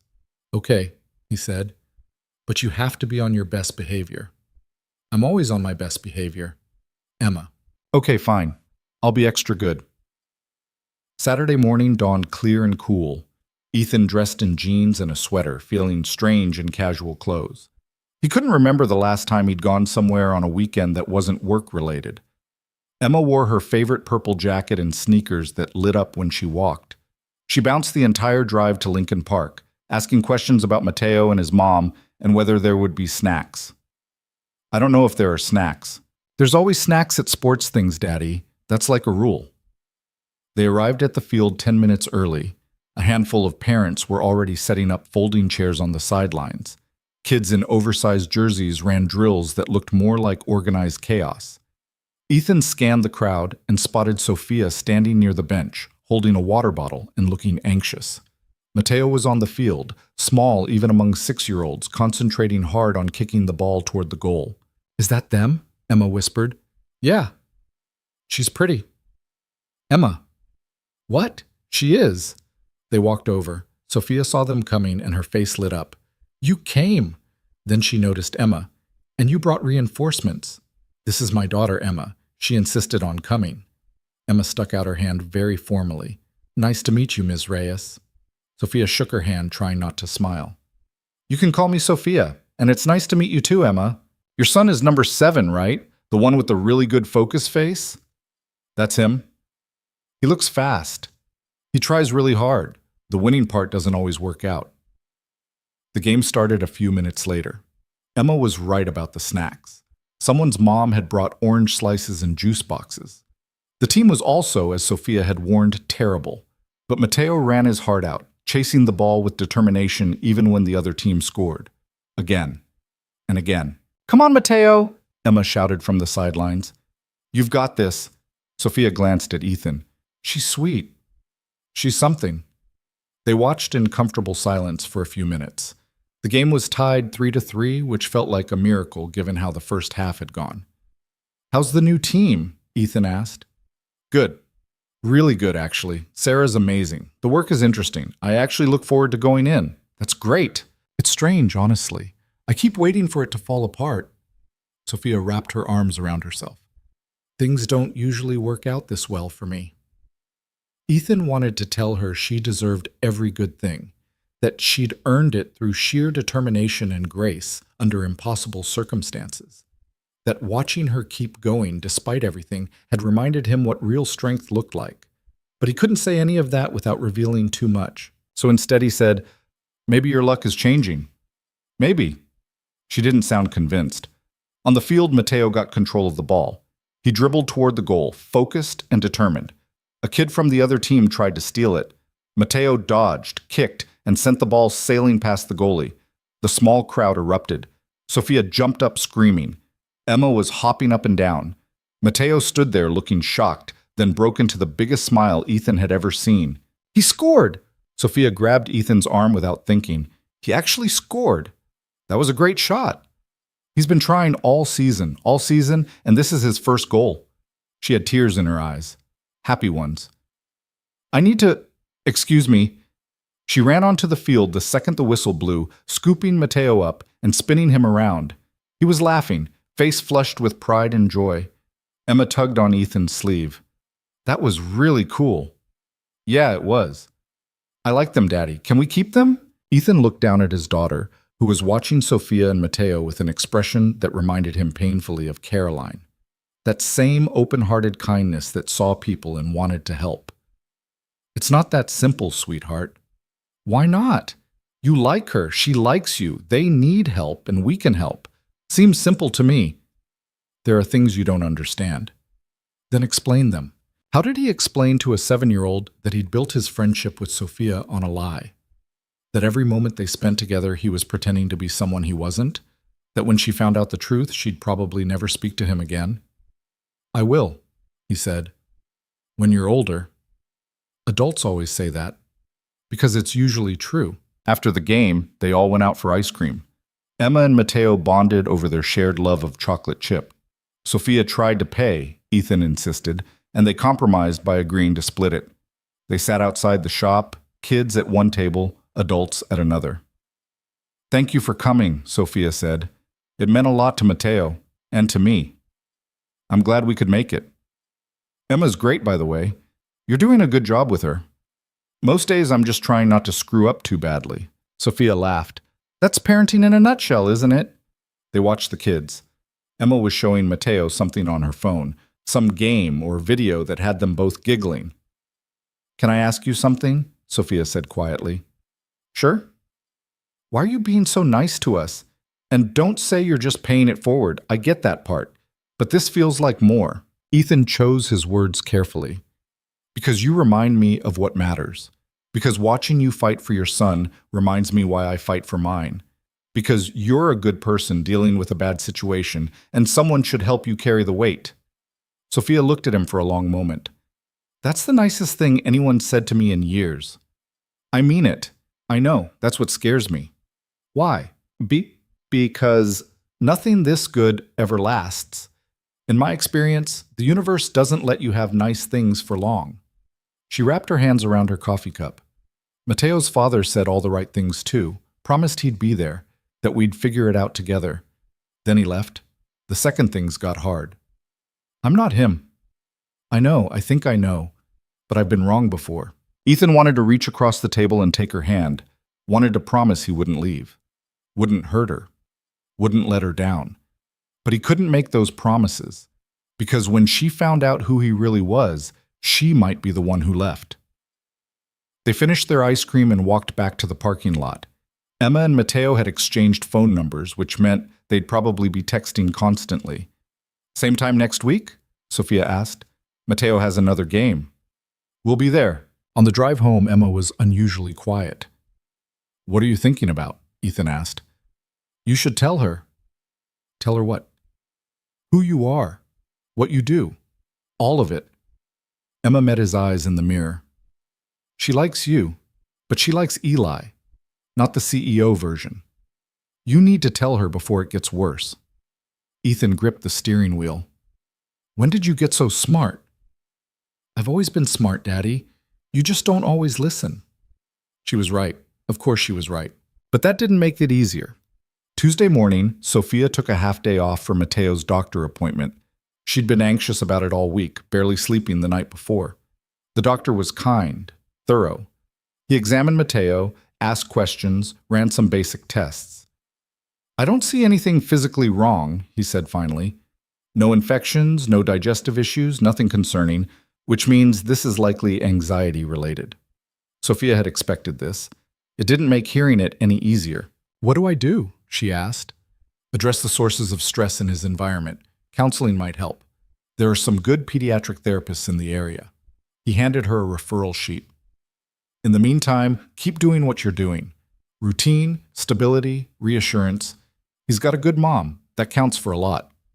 Outside, Sophia looked at the referral sheet. The therapist listed probably cost $100 an hour, maybe more. Her insurance might cover some of it. Maybe. Her phone buzzed. Text from Eli. How'd the appointment go? Sophia stared at the message. They'd been texting more over the past few days.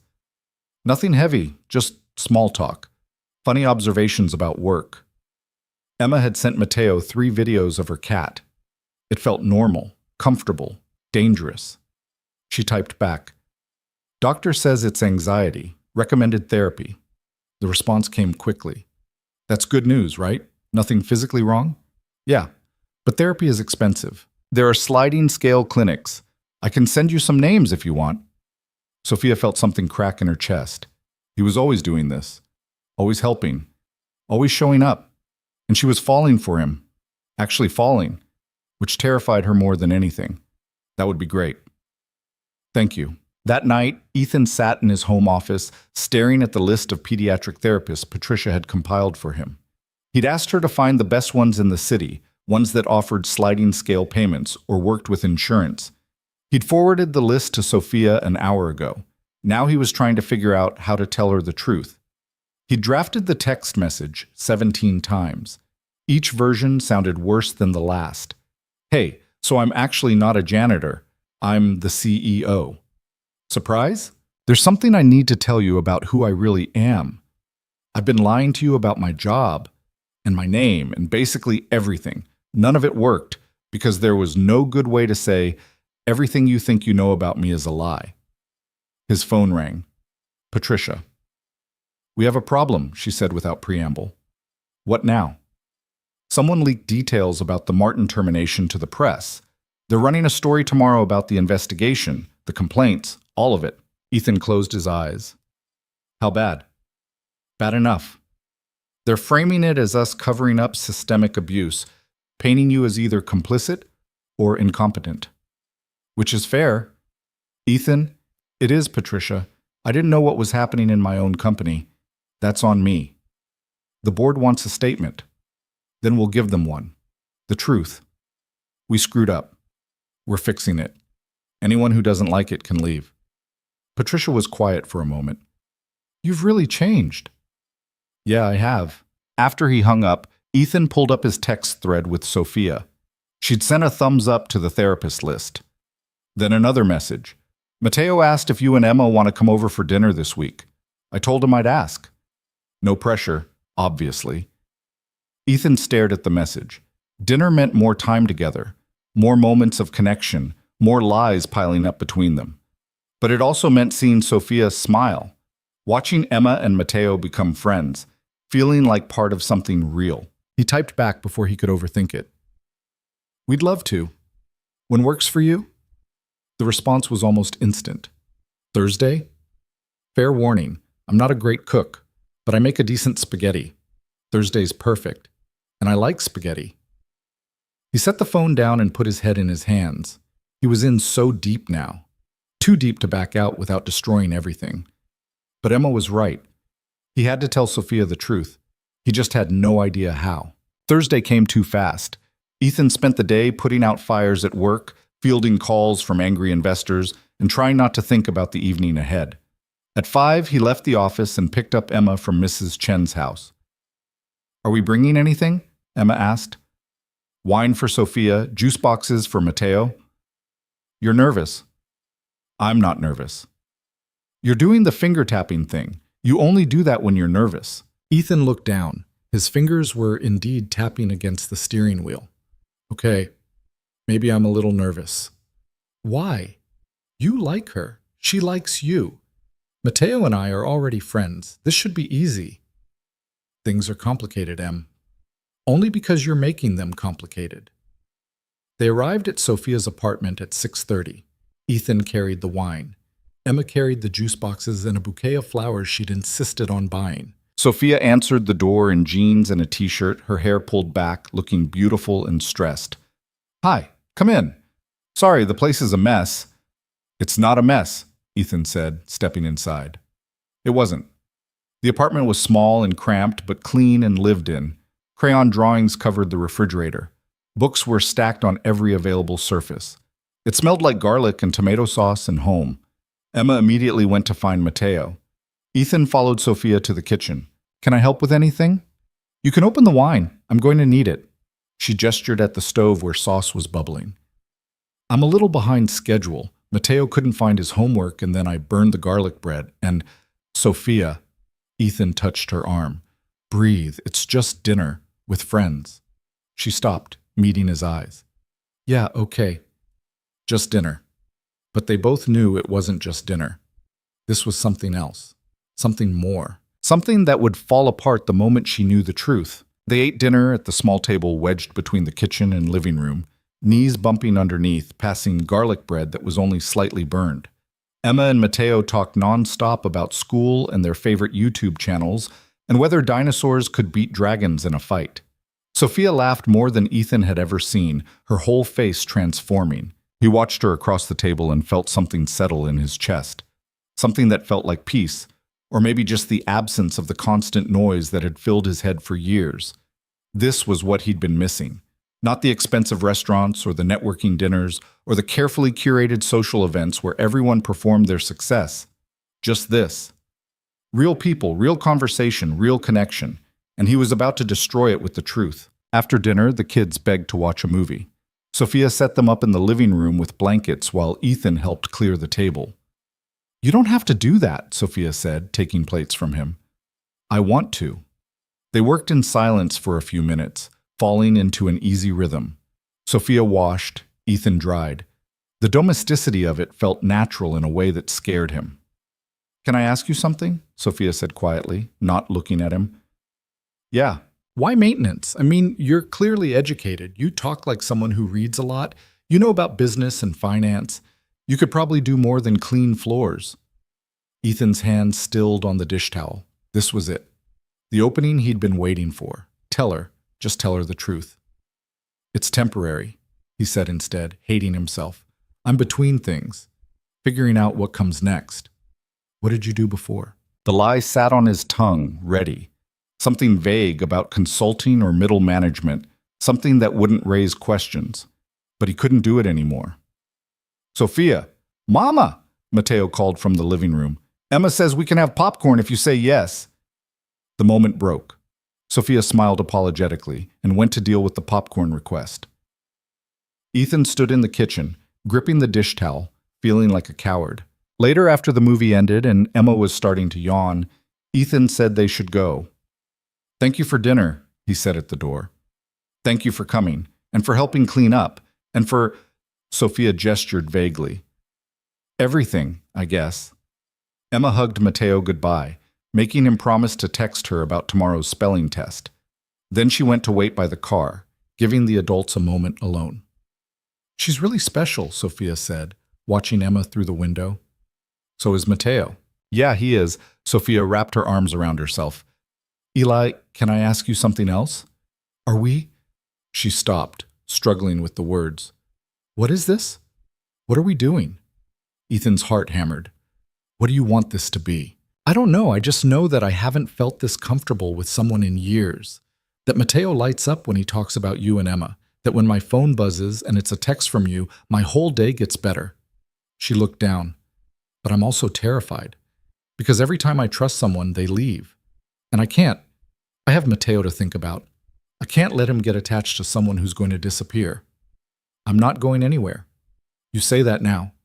I mean it, Sophia. She met his eyes then, and he saw all the fear and hope tangled up together. There's something I need to tell you, Ethan said. Something important. But not here. Not now. Can I take you to lunch tomorrow? Just us. We need to talk. Sophia's expression shifted. That sounds ominous. It's not bad, I promise. It's just complicated. And you deserve to hear it properly. She studied him for a long moment. Okay. Tomorrow. Lunch. On the drive home, Emma was quiet until they were almost there. You were going to tell her, she said. Yeah. But you didn't. I will tomorrow. You better, Daddy, because she really likes you, and when people really like you and you lie to them, it hurts worse. Ethan gripped the steering wheel. I know, sweetheart. Do you think she'll forgive you? I don't know. Emma was quiet again. Then, I think she will. Because she's nice, and because you're trying to be better. People forgive people who try. Ethan hoped his daughter was right, but he wasn't counting on it. Friday morning, Ethan canceled his afternoon meetings and told Patricia he'd be out of the office. Everything okay? She asked. I'm telling someone the truth about the undercover work, someone who deserves to know. Patricia's eyebrows rose. The accountant? Sophia Reyes? How did you... I pay attention, Ethan. You transferred her away from Martin, asked me to find therapist referrals. You're not exactly subtle. She paused. Does she know who you are? Not yet. And you think this is going to go well? No, but I'm doing it anyway. Patricia shook her head. For what it's worth, I hope it works out. You've been different since you started this whole thing. More present, more human. If she's part of that, you should fight for it. Ethan met Sophia at a quiet restaurant on the edge of the city, somewhere they wouldn't run into anyone from Cross Industries. Somewhere he could have this conversation without an audience. She was already there when he arrived, sitting at a corner table, looking nervous. Hi, she said. Hi. They ordered, made small talk about the weather and the kids. Sophia kept glancing at him, trying to read his expression. When the food arrived, neither of them ate. Okay, Sophia said finally. Whatever you need to tell me, just say it. You're scaring me. Ethan took a breath. My name isn't Eli Morse. It's Ethan Cross. Sophia blinked. What? Ethan Cross. I'm the CEO of Cross Industries. I have been for 15 years. The color drained from her face. That's not funny. It's not a joke. You're a janitor. I've seen you clean floors. That was part of an undercover operation. We had terrible employee survey results. I wanted to understand what was really happening in the company, so I went undercover as maintenance for a week. Sophia pushed back from the table. This isn't real. This is some kind of prank. I wish it was. Ethan pulled out his phone, showing her his contact card. His real one. CEO, Cross Industries. Picture and everything. She stared at it, her hands shaking. The morning we met, Ethan continued, when you dropped your son's things. That was my third day undercover. I was trying to understand the disconnect between management and workers. Then I met you, and I saw what Martin was doing, how he treated people, how the whole system was broken. You fired Martin. Her voice was barely a whisper. Yeah. You transferred me. I couldn't stand watching him destroy you, so yes, I intervened. Sophia stood up. I need to leave. Sophia, please. You lied to me for weeks. You came to my apartment, met my son. Let me... Her voice broke. I told you things, personal things. I trusted you. Everything I felt was real. Everything I said about caring about you and Matteo, that was true. But you lied about who you were. You're a billionaire CEO playing dress up, slumming it with the poor people to see how the other half lives. And She grabbed her purse, her eyes shining with tears. I actually thought you understood. Thought you knew what it was like to struggle. But this was all just some experiment to you. No, Sophia, that's not... But she was already walking away. Ethan sat there, watching her leave, feeling like he'd been gutted. The waiter came by, looking concerned. Is everything all right, sir? No, Ethan said quietly. Everything is very much not all right. He paid the check and sat there for another 20 minutes, staring at his untouched food, trying to figure out how to fix this. His phone buzzed. Text from Emma, sent from Mrs. Chen's phone. Did you tell her? Yes. Did she forgive you? No.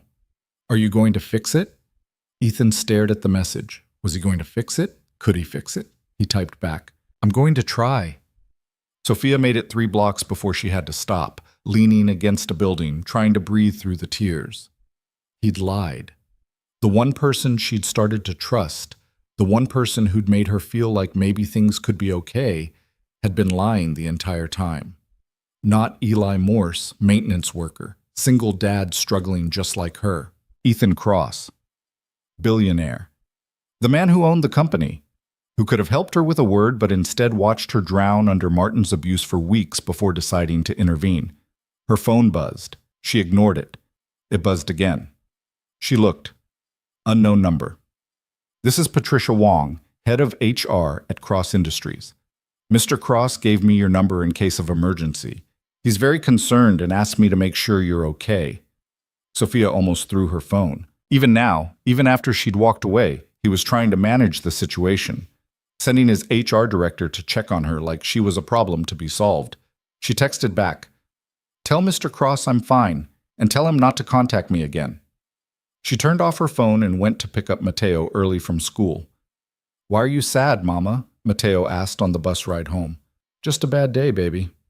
Did something happen with Eli? Sophia's throat tightened. His name isn't Eli, and yeah, something happened.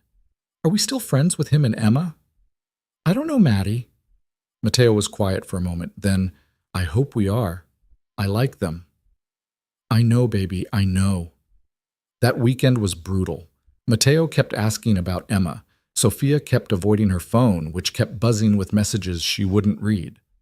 On Sunday, her mother came over and found her crying in the kitchen. Mija, what happened? Sophia told her everything. The undercover CEO. The lies. The betrayal. Her mother listened, then sighed. Men are idiots. That's it? That's your advice? No, my advice is that you need to figure out if he lied to hurt you or if he lied because he's an idiot who didn't know how to tell the truth. Does it matter? Yes, it matters. Her mother took Sophia's hands. You've been hurt before. By Mateo's father. By life. You've built walls to protect yourself. But this man, even if he lied, he showed up. He helped when you needed it. He cared about your son. Those things were real, weren't they? Sophia nodded, unable to speak. Then maybe he deserves a chance to explain. Really explain. Not in a restaurant where you can run away, but somewhere you can hear him. I don't know if I can. You're stronger than you think, Mija. You always have been. Monday morning, Sophia went to work with her walls firmly back in place. She avoided the lobby, took the stairs instead of the elevator, kept her head down. At lunch, Janet found her in the break room. You okay? You've been weird all morning. I'm fine. You're not fine. What happened? Sophia looked at Janet, this woman who'd survived years of Martin's abuse and still showed up every day with kindness and humor. If you found out someone you trusted had lied to you, completely lied about who they were, would you forgive them? Janet thought about it. Depends. Why did they lie? Because they were trying to fix something, but they should have told the truth sooner. Did the lying hurt people? It hurt me. Then they should apologize, really apologize, and then you decide if you believe them. Janet smiled sadly. But Sophia, everyone lies sometimes. The question is whether they're trying to protect themselves or protect you. Figure out which one it was, and you'll know what to do. That afternoon, Sophia finally turned on her phone. 17 missed calls, 32 text messages, Most from Ethan, a few from a number she didn't recognize. She started with the unknown number. Hi, Sophia. This is Emma. My dad gave me your number. He's really sad. He knows he messed up. He's not eating, and he keeps staring at his phone, and Mrs. Chen says he's being pathetic. I don't know what happened, but I think you should talk to him. Please? Emma. Sophia felt tears prick her eyes. The messages from Ethan were variations on the same theme. Apologies, explanations, request to talk. The last one, sent that morning, was different. I know you don't want to hear from me, I understand why, but I need you to know that everything I felt was real. The person I was with you, that was the real me. Not the CEO in the expensive suit, the guy who helped you pick up crayons and brought soup to your son and fell for you without meaning to. That was real. I'm sorry I lied about my name and my job, but I never lied about how I felt. I never lied about caring about you and Mateo. And if you give me a chance, I'll spend however long it takes proving that to you. Ethan. Sophia read it 3 times. Then she did something impulsive. She went to the 30th floor. The executive level was intimidating in a way the 12th floor never was. Expensive art on the walls, thick carpet, floor-to-ceiling windows with views of the entire city. The receptionist looked up. Can I help you? I need to see Ethan Cross. Do you have an appointment? No, but tell him Sophia Reyes is here. He'll see me. The receptionist made a call. 30 seconds later, she nodded toward the hallway. His office is the last door on the right. Sophia walked down the hallway, her heart pounding. Through the glass walls, she could see him, sitting at his desk, looking exhausted and defeated in a way that made her chest ache. She knocked. He looked up. Their eyes met. Ethan stood, nearly knocking over his chair. Sophia.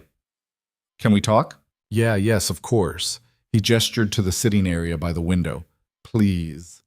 She sat on the edge of the couch, hands clasped in her lap. Ethan sat across from her, maintaining distance. I read your messages, Sophia said. I meant every word. I believe you. That's what makes this so hard. She looked up at him. I understand why you went undercover. I even understand why you didn't tell me at first. But Ethan, you came to my apartment. You met my son. You let me fall for you while lying about who you were. That's what I can't get past. I know, and I'm sorry. I was going to tell you that night at dinner. I tried to tell you at the restaurant. I kept putting it off because I was afraid of exactly this, losing you. You should have been more afraid of me finding out you'd been lying. You're right. They sat in silence for a moment. Why did you really go undercover? Sophia asked. The truth. Ethan leaned back, running a hand through his hair. Because I'd lost touch with what I built. After my wife died, work became everything, the only thing I could control. I pushed harder, grew faster, made more money. And somewhere in that, I forgot that companies are made of people. I forgot to care about anything except the bottom line. He met her eyes. Then I read those surveys and realized I'd created exactly the kind of toxic environment I'd sworn I'd never build. So I went undercover to see how bad it was. And? It was worse than I thought. Martin was just the most visible problem. The whole culture was broken. People were afraid, burned out, staying because they had no choice, not because they wanted to be there. And you decided to fix it. I'm trying to. We've implemented new policies, better parental leave, actual enforcement of harassment complaints, anonymous reporting systems. It's not perfect yet, but it's better. Sophia nodded slowly. Why didn't you just tell me all this when we first met? Because I wanted to observe without influencing behavior. If people knew the CEO was watching, they'd act differently. I needed to see the truth. He paused. But then I met you, and suddenly it wasn't about the experiment anymore. It was about you. What about me? You reminded me what it meant to be human, to struggle, to keep going even when everything's falling apart. You shared your lunch with a janitor you barely knew. You treated everyone with kindness even though you were drowning. You were the best thing I'd seen in that building, and I wanted to know you, not as the CEO, just as a person. So you lied. So I lied. Ethan's voice was heavy with regret. And I hurt you.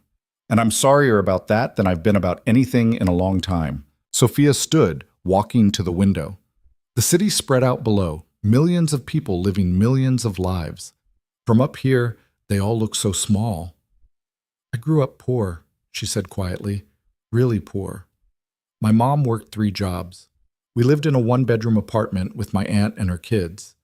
I wore secondhand clothes and ate free school lunch and knew that every opportunity I got I had to fight for because nobody was going to hand me anything. She turned to face him. I worked my way through college, raised Mateo alone, clawed my way into this job, and every single day I felt like I was one mistake away from losing everything. People like Martin looked at me and saw someone disposable, someone who didn't matter. You matter, Ethan said quietly. To who? To you? The billionaire who decided I was an interesting case study? That's not fair, isn't it? You watched me struggle under Martin for weeks before doing anything. You could have helped sooner, but you didn't. You're right. I should have intervened immediately, but I was still gathering evidence, still building the case to fire him properly. If I'd acted too quickly, he could have sued and the whole thing would have gotten buried. Ethan stood, moving closer. But Sophia, the transfer had nothing to do with the investigation timeline. I moved you because I couldn't stand watching him hurt you one more day. That was personal. That was me, caring about you specifically. As the CEO. As both. As all of me. He stopped a few feet away. I'm not good at this. At being vulnerable. At letting people in. After Caroline died, I shut down. Focused on Emma and work and nothing else. Then I met you, and suddenly I remembered what it felt like to care about someone. To want to be around them. To want to be better because of them. Sophia felt tears threatening again. You lied to me, Ethan. I did. And I'll regret that for the rest of my life. But I never lied about my feelings. Every moment we spent together, every conversation, every text message, that was real. The person I was with you, that's who I want to be. Not the CEO who forgot his humanity. The man who remembered it because of you. I don't know if I can trust you again. Then let me earn it back. However long it takes. I'll prove that I'm worth trusting. What if you can't? Then I'll have tried, and I'll know I did everything I could. He took a breath. But Sophia, I'm not giving up on this. On us. Not without a fight. Sophia looked at him, really looked at him. She saw the exhaustion, the regret, the hope beneath all of it. She also saw the man who'd shown up at her apartment with soup, who'd watched Mateo score his first goal and cheered like it was the World Cup, who'd sent her therapist referrals and checked in when she needed it. The lie was real, but so was everything else. I need time, she said finally. Take all the time you need. And I need you to be honest about everything. No more secrets. I promise. And I need, she stopped, struggling. I need to know this isn't charity, that you don't see me as some project to fix or some way to ease your guilt about the company. Ethan closed the distance between them, stopping just short of touching her. You're not a project. You're not charity. You're someone who makes me want to be better, who reminds me what actually matters, who I think about first thing in the morning and last thing at night. His voice dropped. You're someone I'm falling in love with, even though I know I probably don't deserve that chance. Sophia's breath caught. I can't promise this will be easy, Ethan continued. I'm still learning how to balance everything, how to be a good CEO and a good father and a good partner. I'll probably screw up again, but I can promise that I'll never lie to you again, that I'll show up, that I'll fight for you and Mateo as hard as I fight for anything. Sophia felt something loosen in her chest. The walls she'd built, brick by careful brick, starting to crumble. Emma texted me, she said. Ethan's eyes widened. She did? Called you pathetic. That sounds like her. She also said you weren't eating. I wasn't particularly hungry. Sophia smiled despite herself. Mateo's been asking about you too, about Emma. He misses you both. Emma's been doing the same. I had to confiscate her phone because she was texting Mateo every 5 minutes. They stood there, the space between them charged with possibility. I'm scared, Sophia admitted. Me too. What if this doesn't work? What if it does? Sophia took a shaky breath. Then she closed the distance between them, reaching for his hand. Ethan laced his fingers through hers, the touch sending warmth through both of them. Slow, Sophia said. We do this slow. We rebuild trust. We figure out what this looks like with 2 kids and complicated lives and very different worlds. Slow works for me. And you introduce me to people as Sophia, not as the accountant, not as anything else. Just Sophia. Deal. And we tell the kids the truth.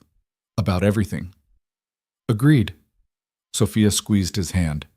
Okay, then let's try this. Ethan pulled her closer, wrapping his arms around her. Sophia let herself lean into him, feeling safe for the first time in weeks. Thank you, he whispered into her hair. For what? For giving me another chance. For seeing past the lie to what was real. For being brave enough to try. Don't make me regret it. I won't, I promise. They stood there in his office, holding each other, while the city hummed below and the future stretched out ahead, uncertain but possible. That Saturday, they all met at the park after Mateo's soccer game. Emma had made a sign that said, Go Mateo, with glitter and markers. Mateo beamed when he saw it. The game was another disaster, but Mateo didn't seem to care. He was just happy to have his friends there. Afterward, they sat on the grass eating ice cream while the kids ran around the playground. So, Sophia said, how do we explain this to them? The truth, Ethan said, that I made a mistake, that I'm sorry, that we're working on it. They're going to have questions. Kids always have questions. They called Emma and Mateo over. The kids sat down, looking between the adults with identical, suspicious expressions. We need to talk to you both about something, Sophia started. Are you getting married? Emma asked immediately. What? No, because that would be cool. Mateo and I already talked about it. We'd be good siblings. Mateo nodded seriously. I've always wanted a sister. Ethan and Sophia exchanged glances. We're not getting married, Ethan said. But we are. We're going to try being together, dating, spending time as a family. Okay, Emma said, what's the big deal? The big deal is that I need to apologize to both of you. Ethan looked at Mateo. When I first met your mom, I told her my name was Eli. That was a lie. My real name is Ethan, and I'm actually the CEO of the company where your mom works. I was pretending to be a janitor to learn about the company, but I should have told the truth sooner. I'm sorry for lying. Mateo thought about this. Why did you lie? Because I was trying to understand what it was really like to work there. But lying was wrong, and I hurt your mom's feelings. That was my fault. Did you apologize to her? Yes. Did she forgive you? We're working on it. Mateo looked at his mother. Did you forgive him, Mama? Sophia smiled. I'm trying to, baby. Okay. Mateo turned back to Ethan. Don't lie again. I won't. Promise? I promise. Emma had been quiet through all this. Now she spoke up. Are you happy, Daddy? The question caught Ethan off guard. What? Are you happy? Like actually happy? Because you've been sad for a really long time, since Mommy died. But lately, you've been different, better. Is that because of Sophia and Mateo? Ethan felt his throat tighten. Yeah, sweetheart. I'm happy. Really happy. Good. Emma stood up and held out her hand to Mateo. Come on. Let's go on the swings and let the adults do their boring talking thing. The kids ran off. Sophia and Ethan sat there watching them. That went better than expected, Sophia said. Kids are more forgiving than adults. Or they just want us to be happy. That too. They sat in comfortable silence for a while. Then Sophia spoke. I think I'm falling for you too, just so you know. Ethan turned to her, his face breaking into a genuine smile. Yeah? Yeah, even though you're an idiot who lied to me, even though this is probably complicated and messy and going to be hard. I'm falling for you. I'll take it. Sophia leaned against him, and Ethan wrapped his arm around her shoulders. They watched their kids play, two single parents who'd found each other in the most unlikely way. The next few months weren't easy. There were awkward moments and difficult conversations. There were times when Sophia's fear of being hurt would flare up, and times when Ethan's guilt would eat at him. They had to navigate public scrutiny when word got out that the CEO was dating an employee. They had to figure out how to blend their families while giving the kids space to adjust, but they showed up. Every day they chose each other. They chose honesty over comfort. They chose to work through the hard parts instead of running from them. By the holidays, something had shifted. Emma and Mateo were inseparable, more like actual siblings than friends. Sophia had been promoted to senior analyst, a position she'd earned entirely on her own merit. Ethan had implemented sweeping changes at Cross Industries, turning it into the kind of workplace he'd originally envisioned. On Christmas Eve, they were all at Ethan's house. Sophia and her mother were in the kitchen making tamales, a family tradition. Emma and Mateo were decorating cookies with more frosting than any human should consume. Ethan was attempting to assemble a bike for Mateo while reading instructions that made no sense. "You're doing it wrong," Sophia's mother said, walking in with a dish towel. "I'm aware. Let me help." Together, they got the bike assembled. Ethan sat back, looking at the chaos around him. His house, once so quiet and empty, was full of noise and laughter and life. Sophia came in, flower in her hair, and sat down beside him. "You okay?" she asked. "More than okay." He kissed her forehead. "Thank you." "For what?" "For taking a chance on me, for trusting me again, for bringing all this into my life." Sophia looked at their kids, covered in cookie frosting, and giggling. "We're pretty great, aren't we?" "The greatest." Later that night, after the kids were asleep and Sophia's mother had gone home, Sophia and Ethan stood on the back porch looking at the stars. "I've been thinking," Sophia said, "about what you said, about me reminding you what matters." "You do. The thing is, you did the same for me. You reminded me that not everyone leaves, that sometimes people show up, that it's okay to let people help you. We helped each other." "Yeah, we did." She turned to him. "I love you. I should probably say that.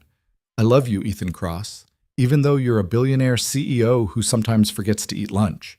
Even though you lied to me and I'm still a little mad about it, I love you." Ethan felt something break open in his chest. "I love you too. I love your strength and your stubbornness and the way you love Mateo. I love that you shared your sandwich with a janitor. I love that you gave me another chance when I didn't deserve it."